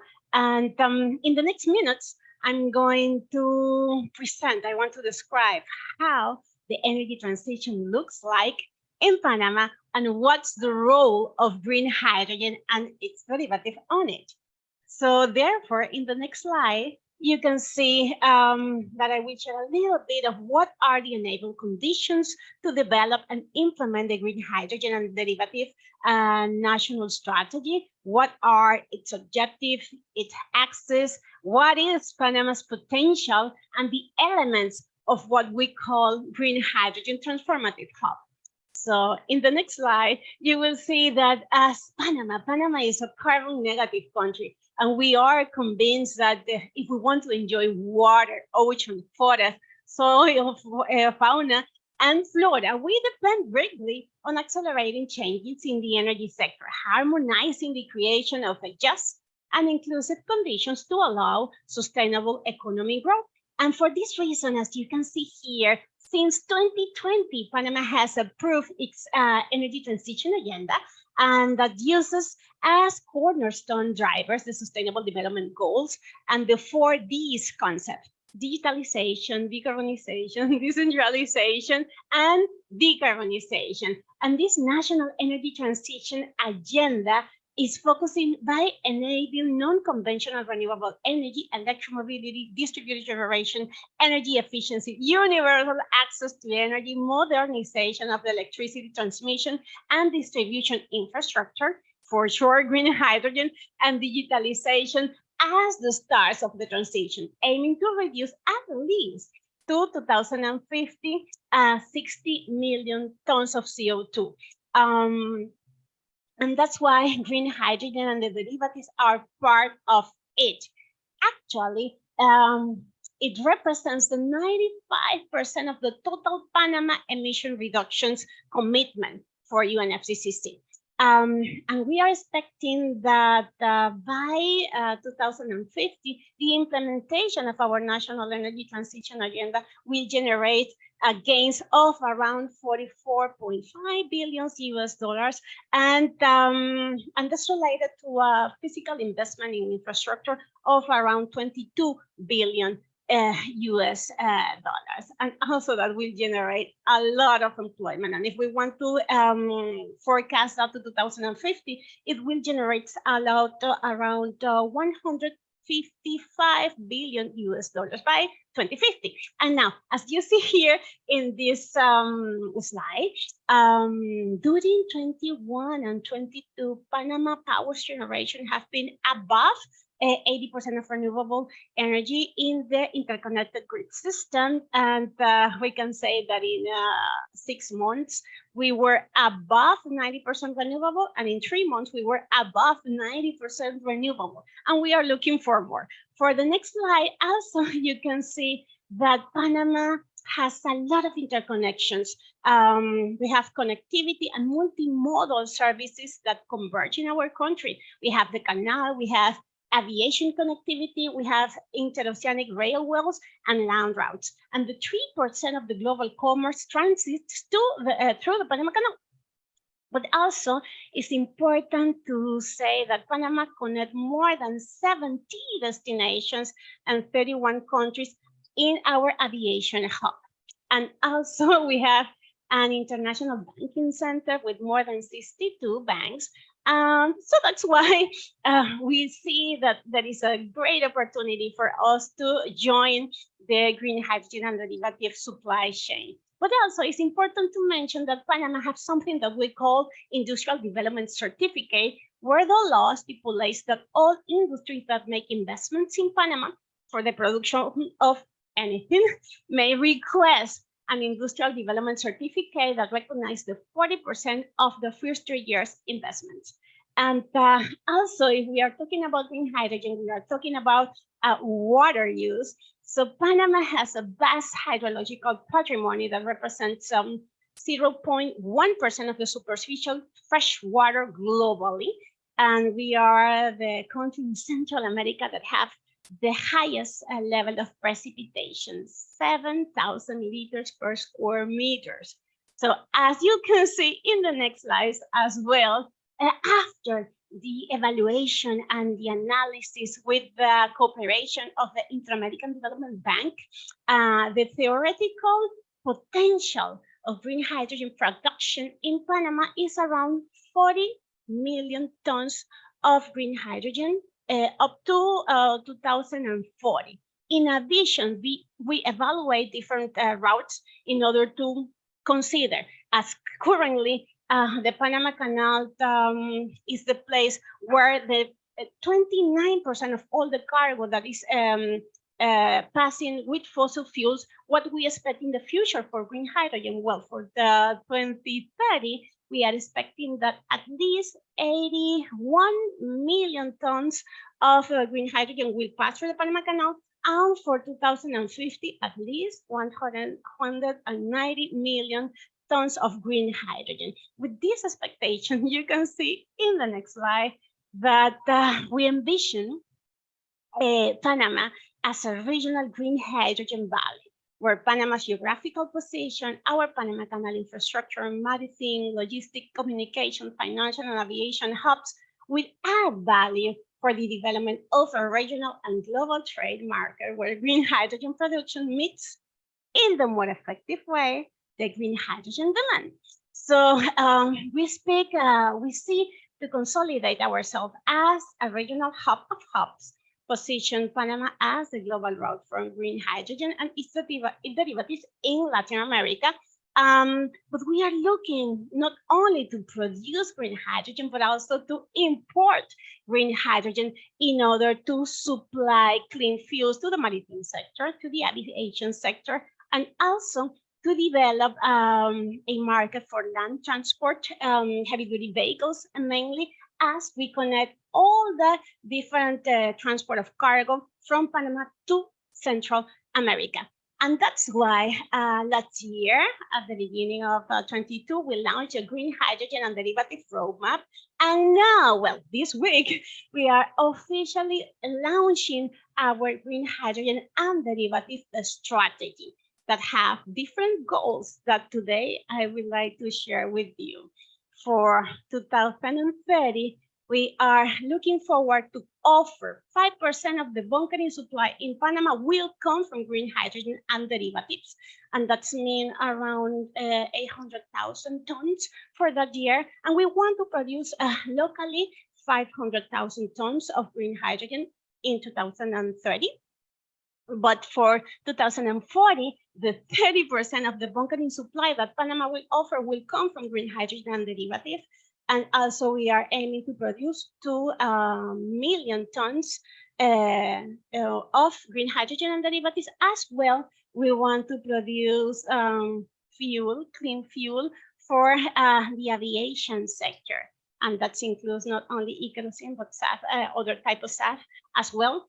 And at least in 2040, the 20% of the heavy-duty transport in Panama must use green hydrogen or another derivative for their operations. And for 2050, at least the 40% of the bunkering supply that we call green bunkering in Panama will come from green hydrogen and other derivatives. The 30% of the supply of fuel for aviation sector will come from the green hydrogen and derivatives as well. And the 30% of the heavy duty vehicles will use also green hydrogen and derivatives. And these goals, I want to really make an emphasis on this, are not only to be met by local production, because yes, we want to produce green hydrogen, green ammonia, e-methanol, e-kerosene, and SAF, but we want to be seen as well as a place where we are importing this type of fuel, storaging this type of fuel, and dispatching it to our different sectors. Mainly, this is the low-hanging fruit for us, to the maritime sectors. And in the next slide, you can see the objective of this strategy that is going under consultancy for public consultation this week. We are looking forward not only to facilitate the use of green hydrogen derivatives in the maritime or transport sector, but we want to become a hub in a short, medium, and long term. We are creating right now a legal and regulatory framework for the activities related to the creation of the hub, starting right now. But I have to say that right now in the Congress, we have 2 green hydrogens law under evaluation, and a third one is coming as well. So at the end of the year, hopefully we have that already secure. But also one of the objectives is to promote the regional integration of Latin America and the Caribbean for the green hydrogen and derivative initiative. We see Panama not as a competitor, but we want to be that glue that facilitate increase the scale of the projects that are produced, that are created in our region. And we want also to foster the domestic use of green hydrogen and derivatives as well, mainly in the transport sector. But it's important to say that we have a special project, a special initiative that we call the launch in 2024 of the International Hydrogen Trade Organization. We use this, if we call that in Spanish, we will call that hito, but in English means milestone. So we want to create a place through an international treaty to coordinate the development of the global green hydrogen market and its derivatives in terms of prices, certifications, and standards. As we already know how it has been working with all the countries that produce oil that are getting together to discuss their issues, we need a platform, official one, to discuss the issues that we are going to face in order to assure the delivery of this type of new clean vector for the decarbonization of our world. And we are going to be sending the official proposal very soon to the different countries in order to have that. And as you know, the green hydrogen economy must be circular. And as Latin American and the Caribbean countries play an important role in this production and export of green hydrogen in large scales, we want to facilitate the use of the Panama Canal to pass through and to connect the demand with the offer in a proper way, not only reducing the emissions of the transport, but also of the services around the ports that will receive storage and re-export that fuel as well. And right now we have recently a collaboration with Colombia, Uruguay to synchronize our certification standard for green hydrogen. We already signed an MOU with Siemens Energy to collaborate in the development of this strategy, but also this year, I'm sure that the twinning among Panama and global public and private sector champions will grow.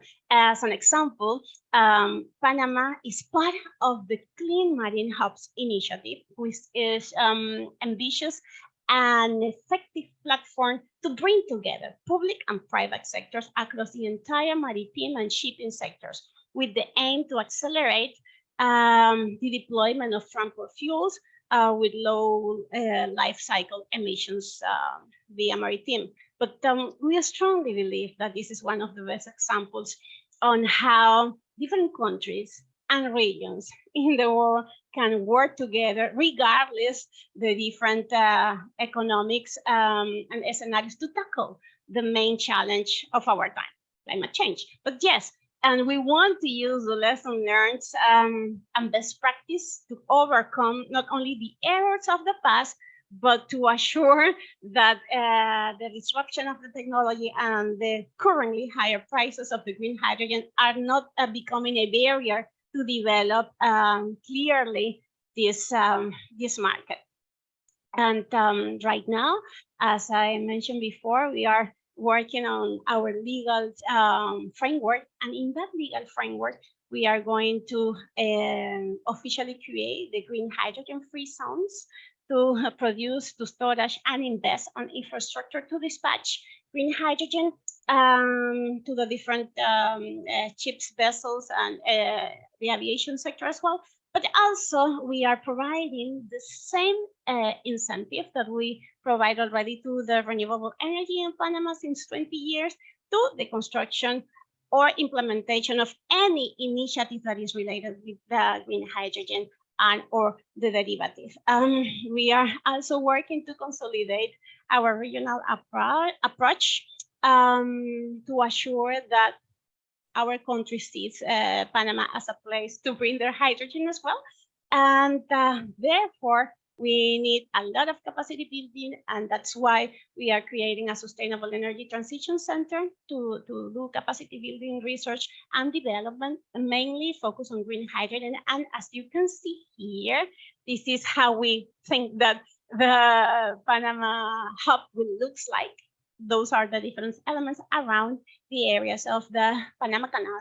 And just to close this intervention, I want to indicate that the green hydrogen and derivative strategy also includes 4 pre-feasibility studies to produce green hydrogen, green ammonia, e-kerosene, and e-methanol, and we are making available that for anyone that wants to know how much it costs to produce right now green hydrogen in Panama, what is the level of investment that we are needing, and we are really looking forward that continue working together in order to assure that this will be not only a new market, a healthy new market, but a market that includes also conditions for gender equity on it. And thank you. Thank you, Ms. Rosie. We deeply appreciate your kind sharing. We've witnessed the success of Suez Canal transforming as the world leading green canal last year, and we have no doubt that this year will be the time for Panama. Just a quick question to you.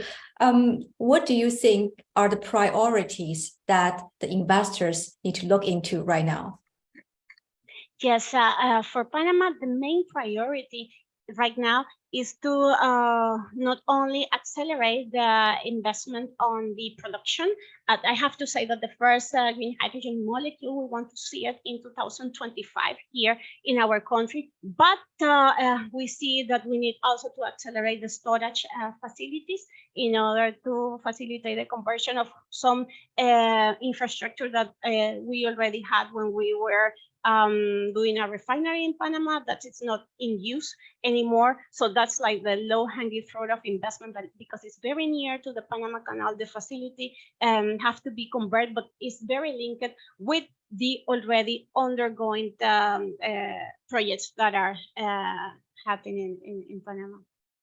And also, I have to say that the next year, at the beginning of the next year, we are going to have a manual for investment on green hydrogen in Panama. Not only what are the areas that we want to promote, but also what you have to do, where are the places that you have to ask for the permit, what the government can do for you if you are interested in investing in Panama. We can do it right now if you can share my email if you want to know a little bit more, but officially we will have a guidance for that.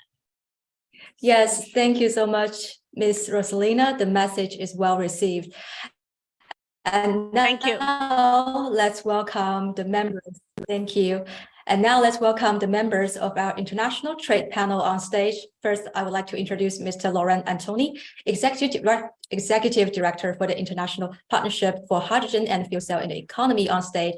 And Mr. Laurent, I will let you to introduce your panel colleagues. Okay, thank you. But maybe if you may allow to, yes, my camera, to put my camera on, if you can see me. So it's my pleasure to present my distinguished 4 panelists today. So first I will start with Mr. Dolph Gillen from the World Bank. And Mr. Gillen is a senior energy economist and in particular specialist for hydrogen. Then we also have today Mr. Gustavo Ponte, that we just listened to him for some presentation previously. So as mentioned, Mr. Gustavo Ponte is Deputy Head of Power Generation at Brazil Energy Research Office. Then we also have Mr. Jonas Moberg from Green Hydrogen Organization. And Mr. Moberg is the Chief Executive Officer, the CEO of the Global Green Hydrogen Organization.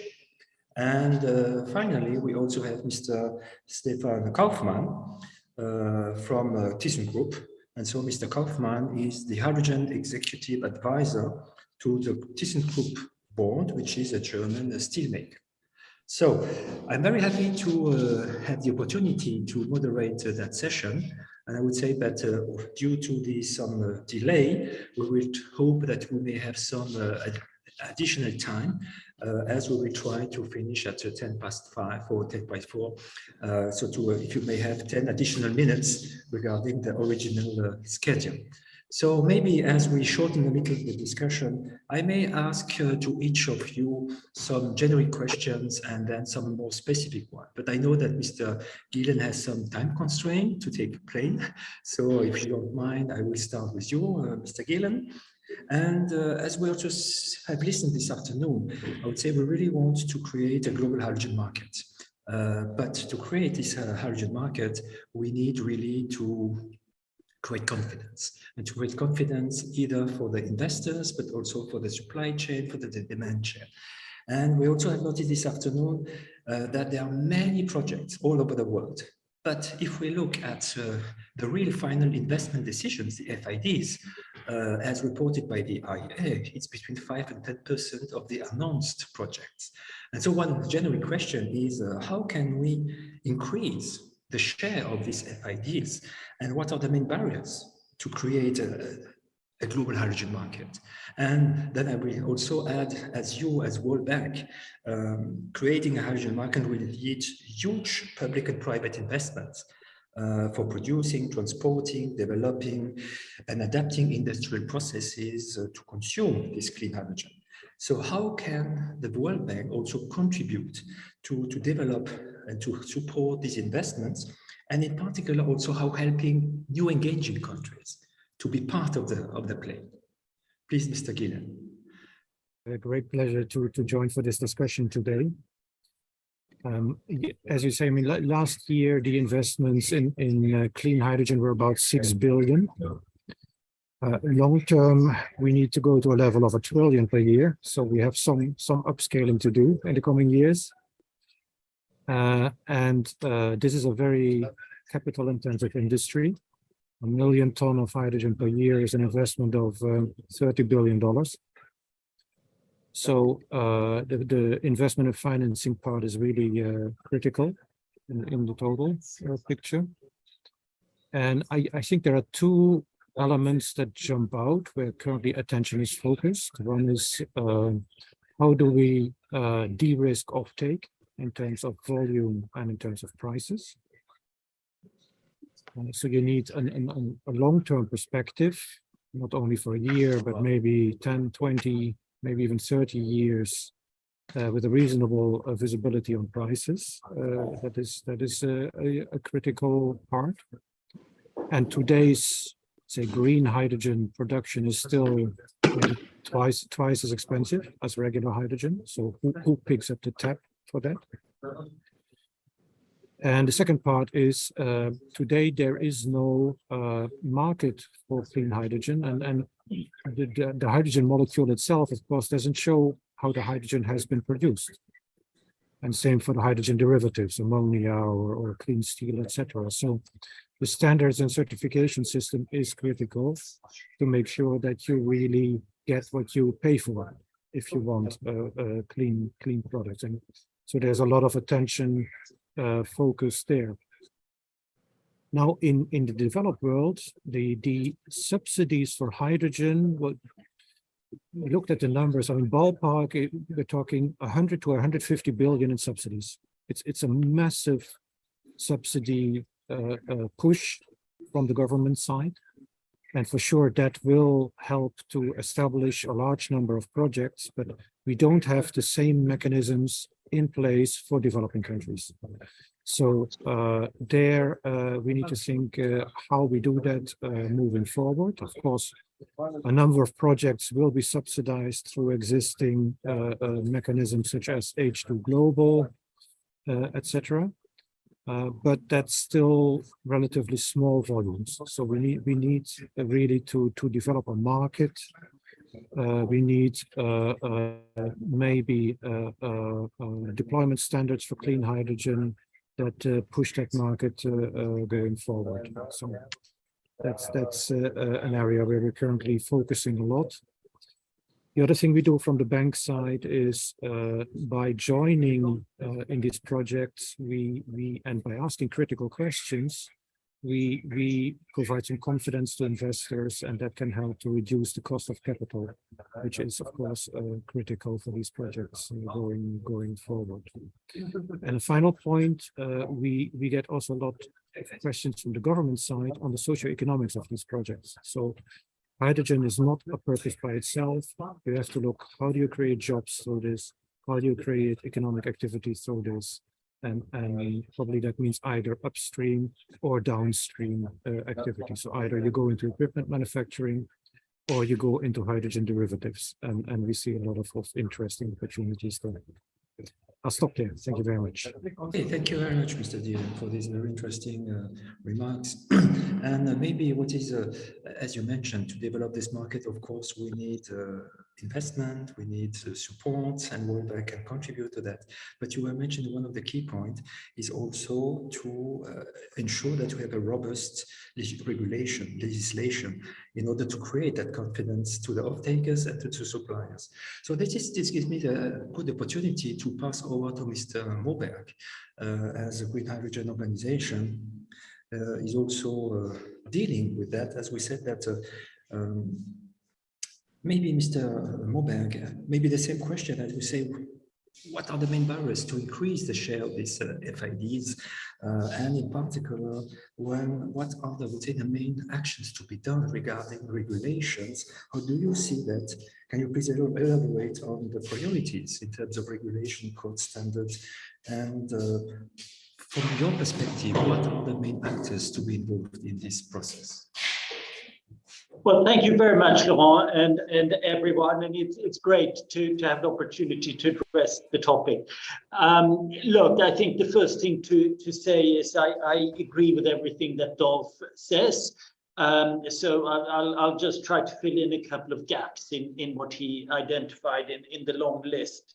Secondly, let's remember there are no quick fixes here. This is fundamentally about redesigning the industrial society. We are about to move ports where we refuel ships. We are about to redesign how we make steel and how we make ammonia and fertilizers and so many things. It's pretty fundamental, big stuff. It is very complicated.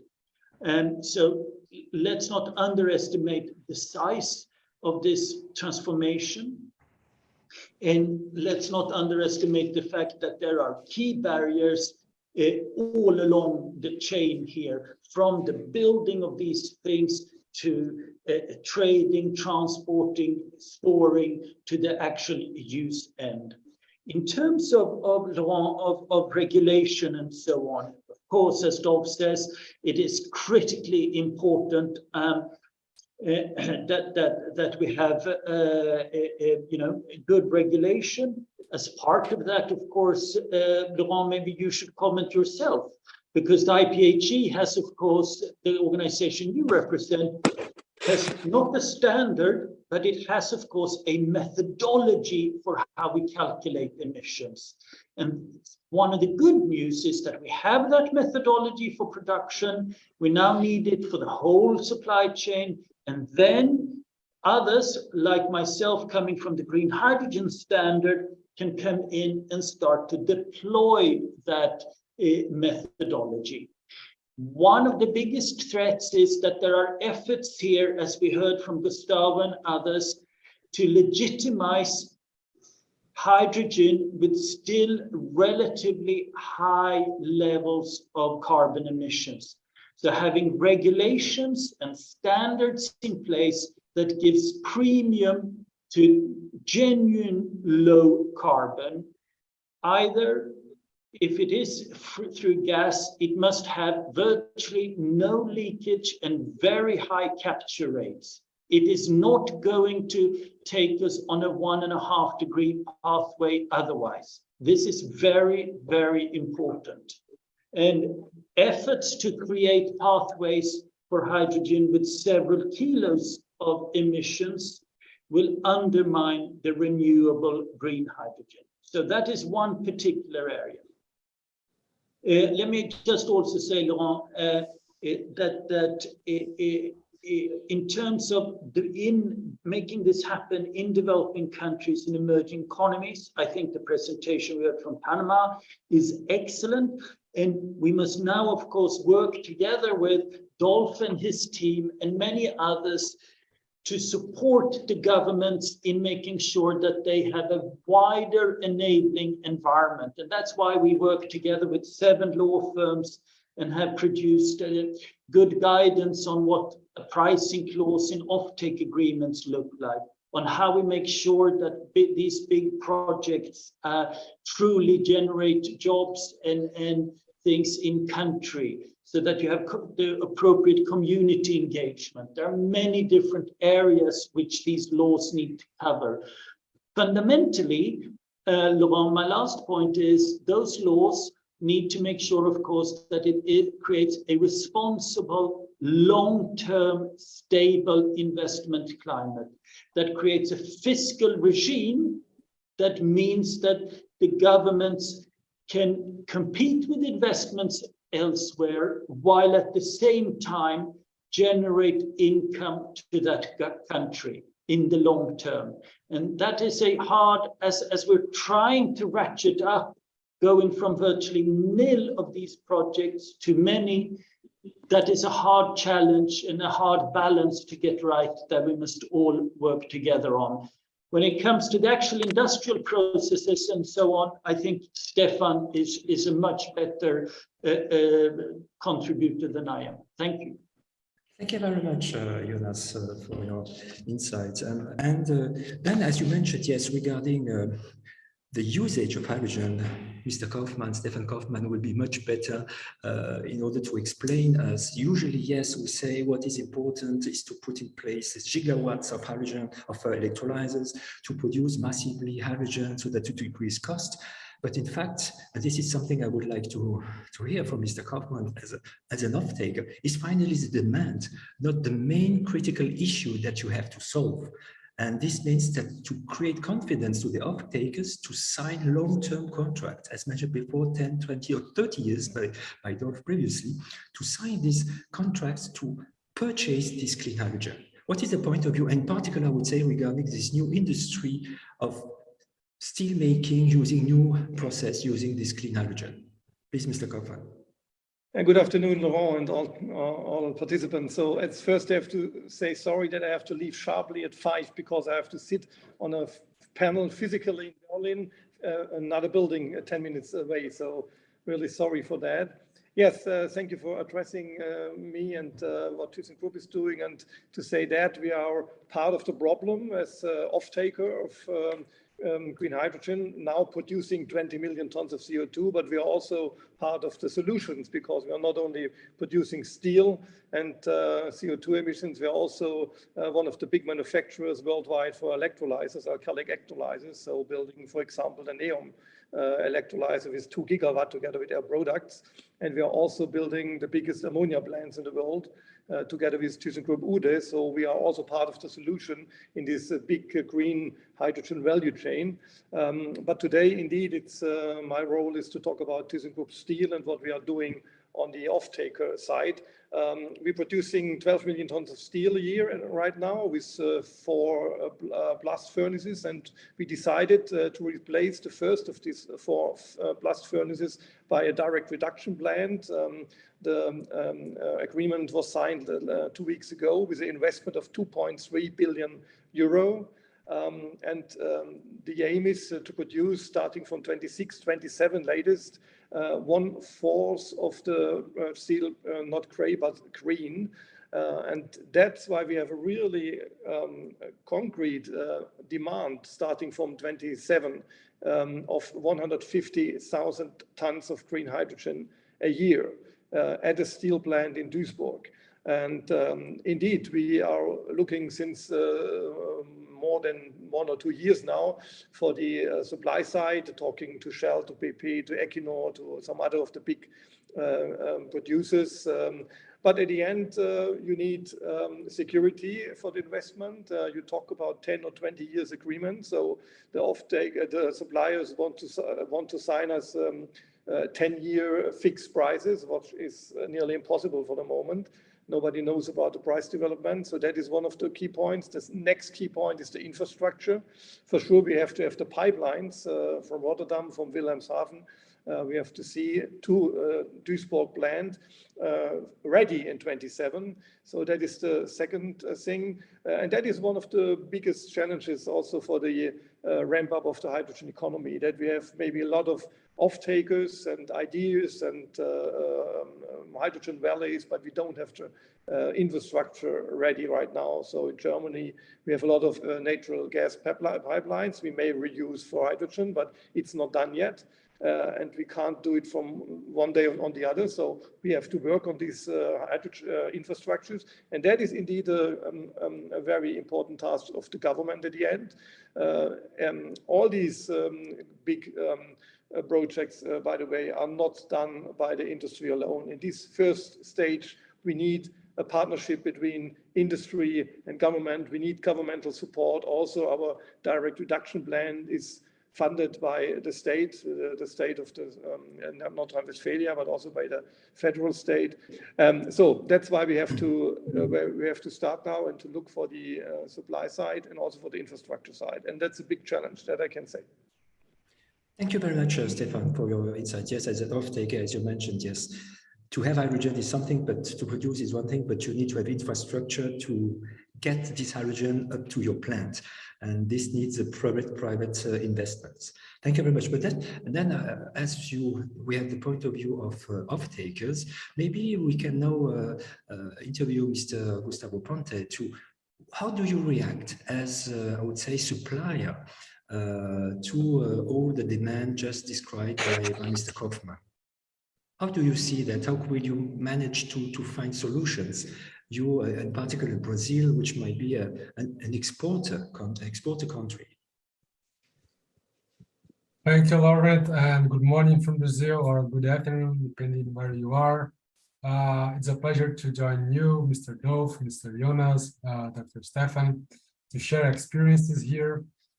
So, in the case of Brazil, what we are looking at when we developed our national program for hydrogen was how to make the most of our capabilities, how to make the most of the potential that we have in renewables.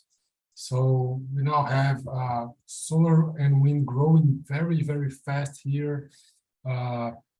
We reached the top 10 position this year in these two technologies. We see a lot of interest from the market in offshore wind recently. So how can you make the most of it? And we also have a lot of hydropower plants. And how can we use this potential to support hydrogen production in different routes with different technologies? And also just one more number, we have solar has reached recently 26 gigawatts in Brazil. And now it's the second source in terms of installed capacity, followed by wind.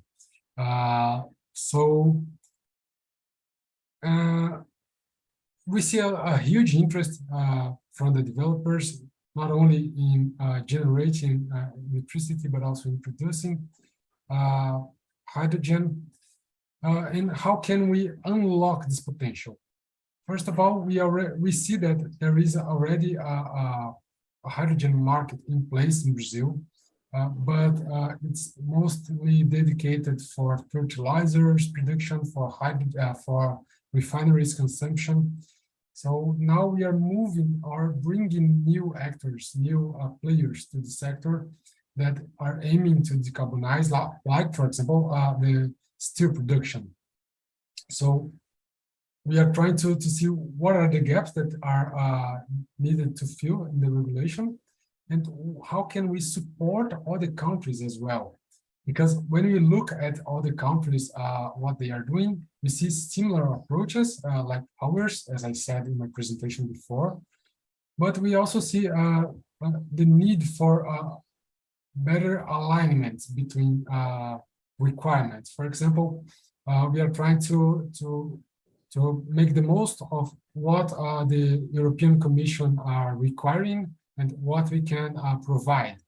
When they released the draft of the requirements and also the requirements for H2 Global, we submitted some suggestions to have more flexibility, at least in the beginning of the market, because we think it's important to have to allow different routes, different technologies to compete and to bring the cost down in order to develop the market. And then when the market is well developed, then we can start to have more restrictions, to set content requirements and so on. But now we think it will be more important to have a broader perspective, a wider approach, to include any technology that is capable to supply or to provide low carbon solutions to decarbonize any sectors. And that's why we are trying to make the most of all of them in Brazil. As I said, we submitted our suggestions to all the contributions in the different countries. And we are very happy to be part of this discussion in a global perspective, because as I said, we have a great potential to supply hydrogen, not only to the domestic market, but also to other countries as well. And that's what we are trying to foster from the government side in Brazil. Thank you so much. Thank you very much, Gustavo, for this very interesting point of view from, I would say, supplier-exporter point of view. And I think you just raised a very, I would say, important topic, which are how exporters are considering specific constraints of importers. And as you mentioned, this just shows that we need to have a global collaboration and that we need to fix then also global trade rules. And I think this is quite important. And at the same time, I would say for the importers and for the exporters, as you may also have a fair competition between domestic production and not only imported hydrogen. So that's why it's important question that we all have to consider. As I see, time is running, and we need now to conclude. So first, I would like to thank all the different panelists for their very interesting contribution. And maybe just as a short conclusion to this session, I would say that we understood that, of course, we all want to develop a hydrogen market, but to have this hydrogen market, we need first to agree to give confidence to suppliers and to off-takers and also to investors. And this goes first to put in place strong, robust and long-term regulations, as it has been mentioned by our panelists, and then also to agree on fair and well-accepted trade rules to facilitate an exchange between importers and exporters, and to make hydrogen become a commodity as many other energy or goods. And we also had a good view from, I would say, the off-taker side. It's not only the problem of cost of hydrogen or of the supply of hydrogen, it's also a real problem of putting in place infrastructure to ensure that this clean hydrogen can come and arrive up to the consumption points. And this needs, in both cases, very big investments, but public and private investments. And maybe also, that's the takeaway, we also here see that anyone who was supporting the idea that we need to have a public-private partnership. We need to work all together between private partners, governments, and investors. And if we work all together now, after we will have this virtuous circle, which should normally really support and speed up the creation of a hydrogen market. So I hope, as you see now, it's just time. And again, thank you very much to all the different panelists. And Molly, I give you back the floor. Thank you so much, Mr. Lauren, Mr. Dolph, Mr. Jonas, and Mr. Gustavo, also Dr. Stephen, for such a wonderful and insightful panel discussion. We have to admit that this talk just started, and there's more to discuss, and there's more partnership to be aligned for the future. And now I think it's time to come to our last but not least session. We direct our attention to Chile, the mysterious but of huge potential South American country. Please join me to welcome Mr. Carlos Toro Ortiz as the Chile Ministry representative to share with us the Chile's hydrogen ambition and the future prospects. Thank you so much, Mr. Carlos, for waiting. The floor is now yours. Well, thank you. First of all, thank you for the invitation. I will try to entertain you these last minutes of this. Just give me a little second to coordinate this. Excellent. So just a little introduction of me. I'm the head of the Energy Planning and New Technology here in Chile, the Minister of Energy. We deal absolutely with everything that is related with the projections of energy use and consumption and demand. This challenge of the hydrogen, specifically heat green one, is something that is really interesting because it's pretty difficult for Chile to achieve this carbon neutrality issue that and basically because we are some specialties and considerations, geographic condition that really push us really hard into this kind of changes, and I will show you some of them. Of course, Chile is not it's not an exception. Climate change is something that's hitting on all over the world, including Chile. And some of the things that I was mentioned before is basically we are a country that imports all of the fossil fuel that we use on the energy sector. The consequences of that is that 77% of the emissions is produced by energy, and it is something that makes us think different and try to push harder in different ways to reduce this percentage in something that can really manage in a long way. There is something that here is absolutely related with the environmental condition that we have. The society is pushing that we have to make really hard decisions about it, and there is a lot of things that it is pretty human to concern about this. So some of the things that we have is absolutely great that we have solutions. Of course, Chile, as you can see, is a long and narrow country. We have different kind of renewables energy available in different parts of the country. Of course, if you are talking of the electricity sector, transmission is something that we are currently having troubles, and it will be for the long year because energy cannot be transferred through air. But interrelated with the energy, hydrogen production is something that you can do in different parts of Chile. So it is an special options that we have. We have wind, geothermal, CSP, solar PV that allow us to not just have cheaper electricity, also a cheaper production of hydrogen. Just to make clear, for example, a little, we have almost 35% of power plant factor in the north of Chile. We have a lot of potential for CSP.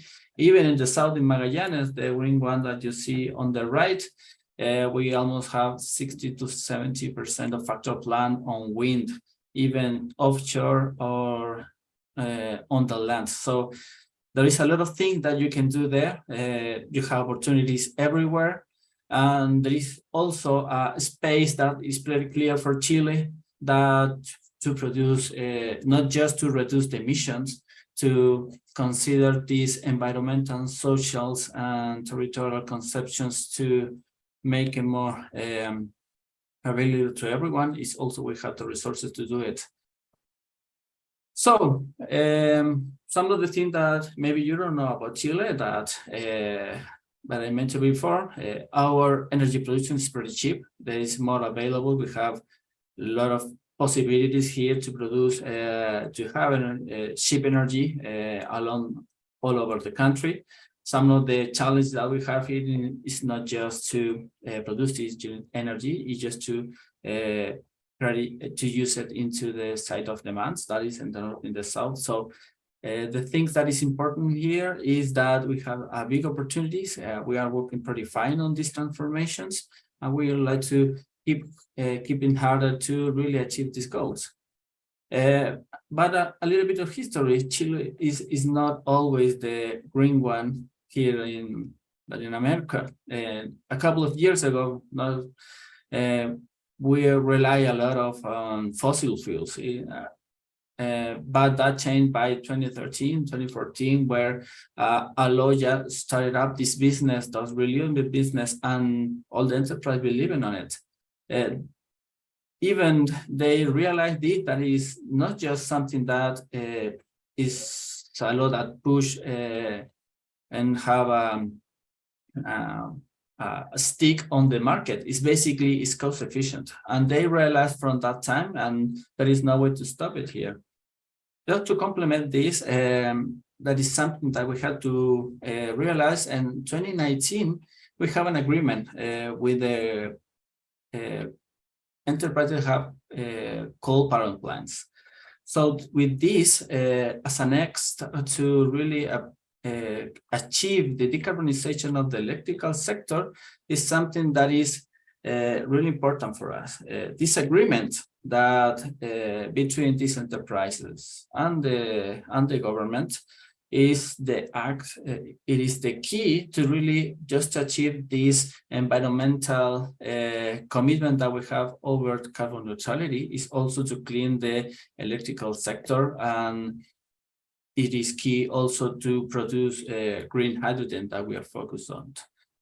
In this case, it's not just a thing of the market. It's something that is it is defined over the law. Just last year, the climate change law defined that we have to achieve carbon neutrality by 2050. So it is not just a simple strategy or some political commitment.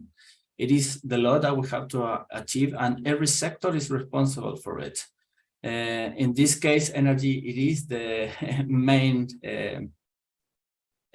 responsible for the emissions, but it is an opportunity because we have options. We have renewables everywhere, so and it is cheap. So that is one of the things that is important to mention, and how we are going.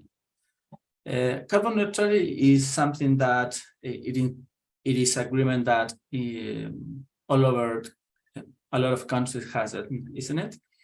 But there is a couple of things that is key that I just mentioned. Green hydrogen is the opportunity not just to make the transition from the other sectors that are not the electrical ones, because industry and commercial sectors are really difficult to transform, and the green hydrogen there, it is key to really achieve that goal. And also for the electrical sector, of course, the coal phase out is the other one that is we are aiming to really achieve it as soon as possible. So with that in mind, we are trying to move forward in how to do it and how to act right now. And in that case, we have to we are trying to define some of the key transformation and sector that we are moving on.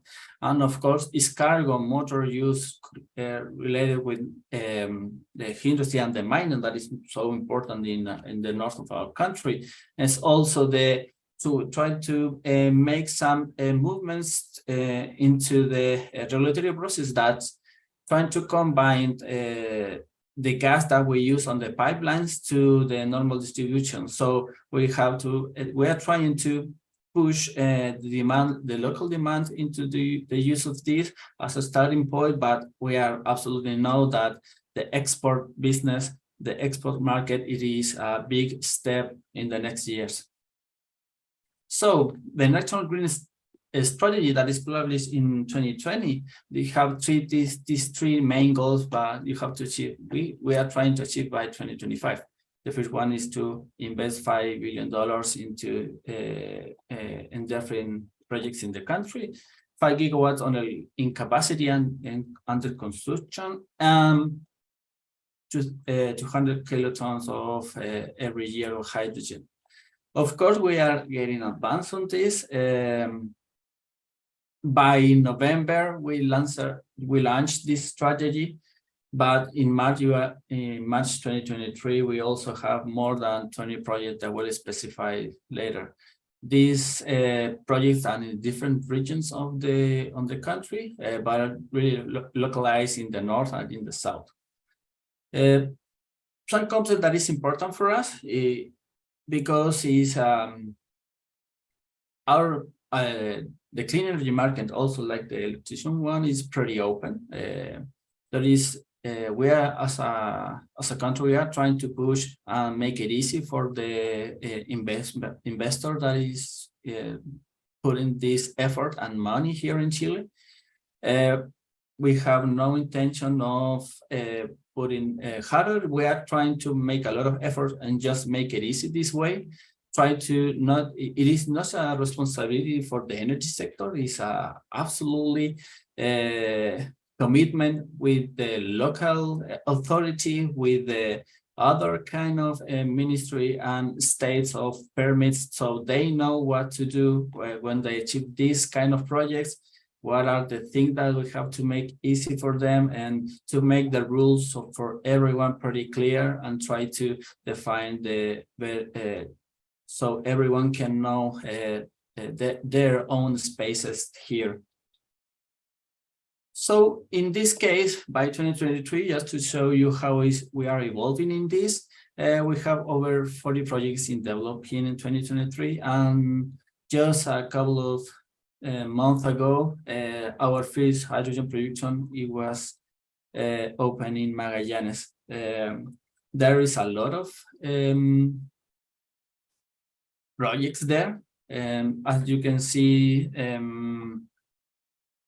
huge projects that I cannot mention because it is in progress, but we have to prepare not just the infrastructure, it's also transfer the docks, that the roads and everything, even the institution and the security of the system, so everyone can really trust in the local business. So just mention that the first results, the step one was the action plan 2023, and that is the thing that we achieved in that case. And just a couple of days ago, we start the action plan 2023-2030.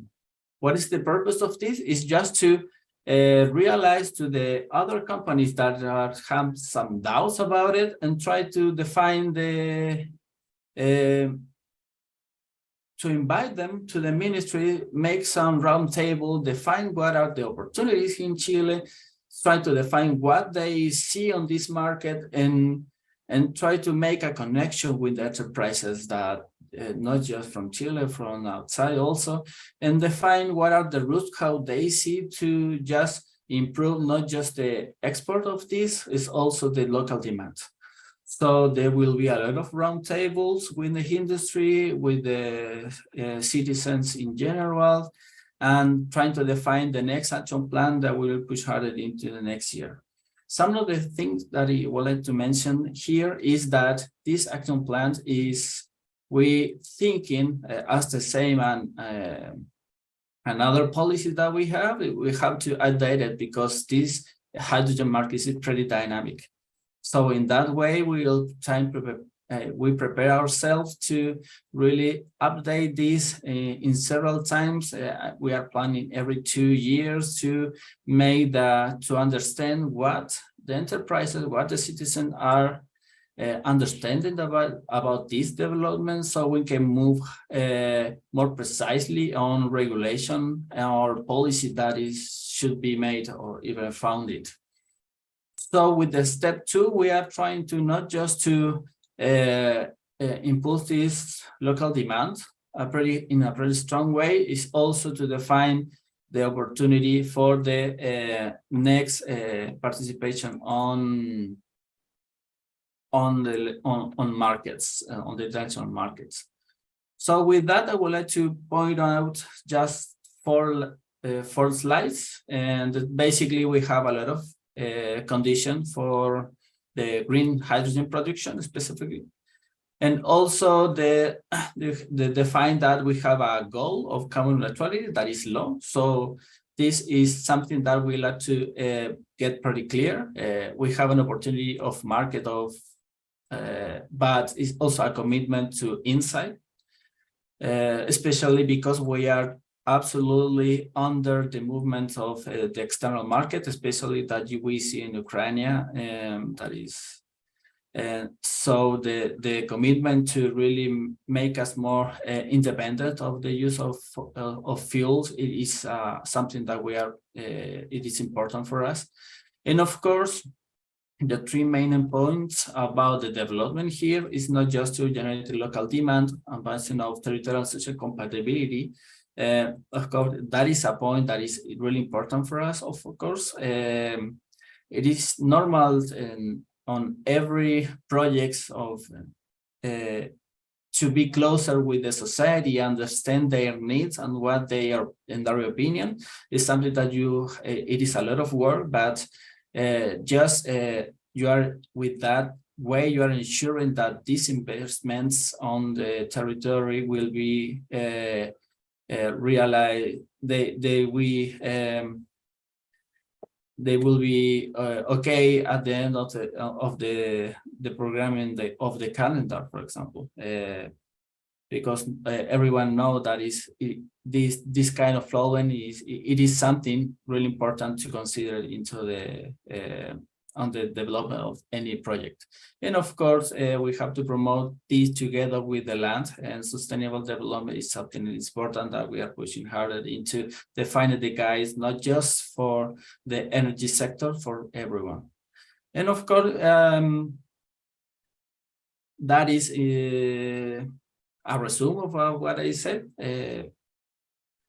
And all of this is together. We are trying to work harder, not just to consider on this enterprise view, also the government, the states, and the citizens' view to make this a really success. And I'm happy to introduce these topics into this panel. Thank you so much, Mr. Carlos, for your wonderful and generous sharing. Chile is certainly one of the key rising stars in the hydrogen space. And if I may, I have one question for you. So according to your presentation that Chile has huge demand for hydrogen in both domestic energy system and also for the export economy, what do you think are the near-term opportunities for which area they should be focusing mostly these days? In these days, of course, developments on new projects is key.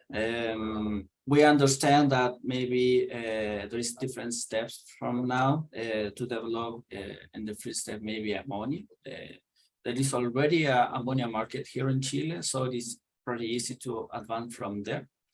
In this case, it's us trying to define, to make more clear to where are the best places to install this, the infrastructure to produce hydrogen, to make it clear to the investors to help them, to make them to have less risk on this investment. And of course, we have a lot of opportunity here. The hydrogen market is very huge. It will be even bigger through time. We are not trying to compete exactly. It is the nature of our country. We have a cheaper technology. We have a cheaper electricity with higher power factors in different parts. We just define some territories that is low, have low social oppositions and best environmental conditions. And of course, we have a lot of we prepare ourselves not just for the export. It is something that we are trying to coordinate really well with the mining and the industry sector, because we have that condition that, of course, the biggest demand of hydrogen is also located on in the north of Chile, where you can produce the hydrogen. So we are pretty close to use this, and in all the sectors that we can. Because of this climate change law, but also to really push hard, to give it a little bit of push into the enterprises that want to export also. Thank you so much, Mr. Carlos, for this insightful address. As much as I'd love to have you talking, the time is ticking. Now, on behalf of Leader Associates, I would like to thank you all for joining us in today's Impact Live, creating a vibrant global hydrogen economy. We hope you found today's discussion informative, insightful, and thought-provoking. We believe that by coming together and sharing our knowledge, expertise, and insights, we can make a significant impact towards a more sustainable and clean future. We would like to express once again our deepest gratitude to our distinguished speakers and esteemed audience for your participation and engagement. I would also love to mention that today's virtual session is the global launch of our physical event, Investing in Green Hydrogen 2023, scheduled to take place in London of UK on September the 14th to 15th of the year, uniting over 1,500 investors, project developers, financiers, and supply chain innovators. The IGH 2023 is your unmissable gateway to engage and feel the global hydrogen economy. This concludes our today's webinar. Let's continue to work towards a thriving global hydrogen ecosystem. Thank you so much for staying with us. Have a great day.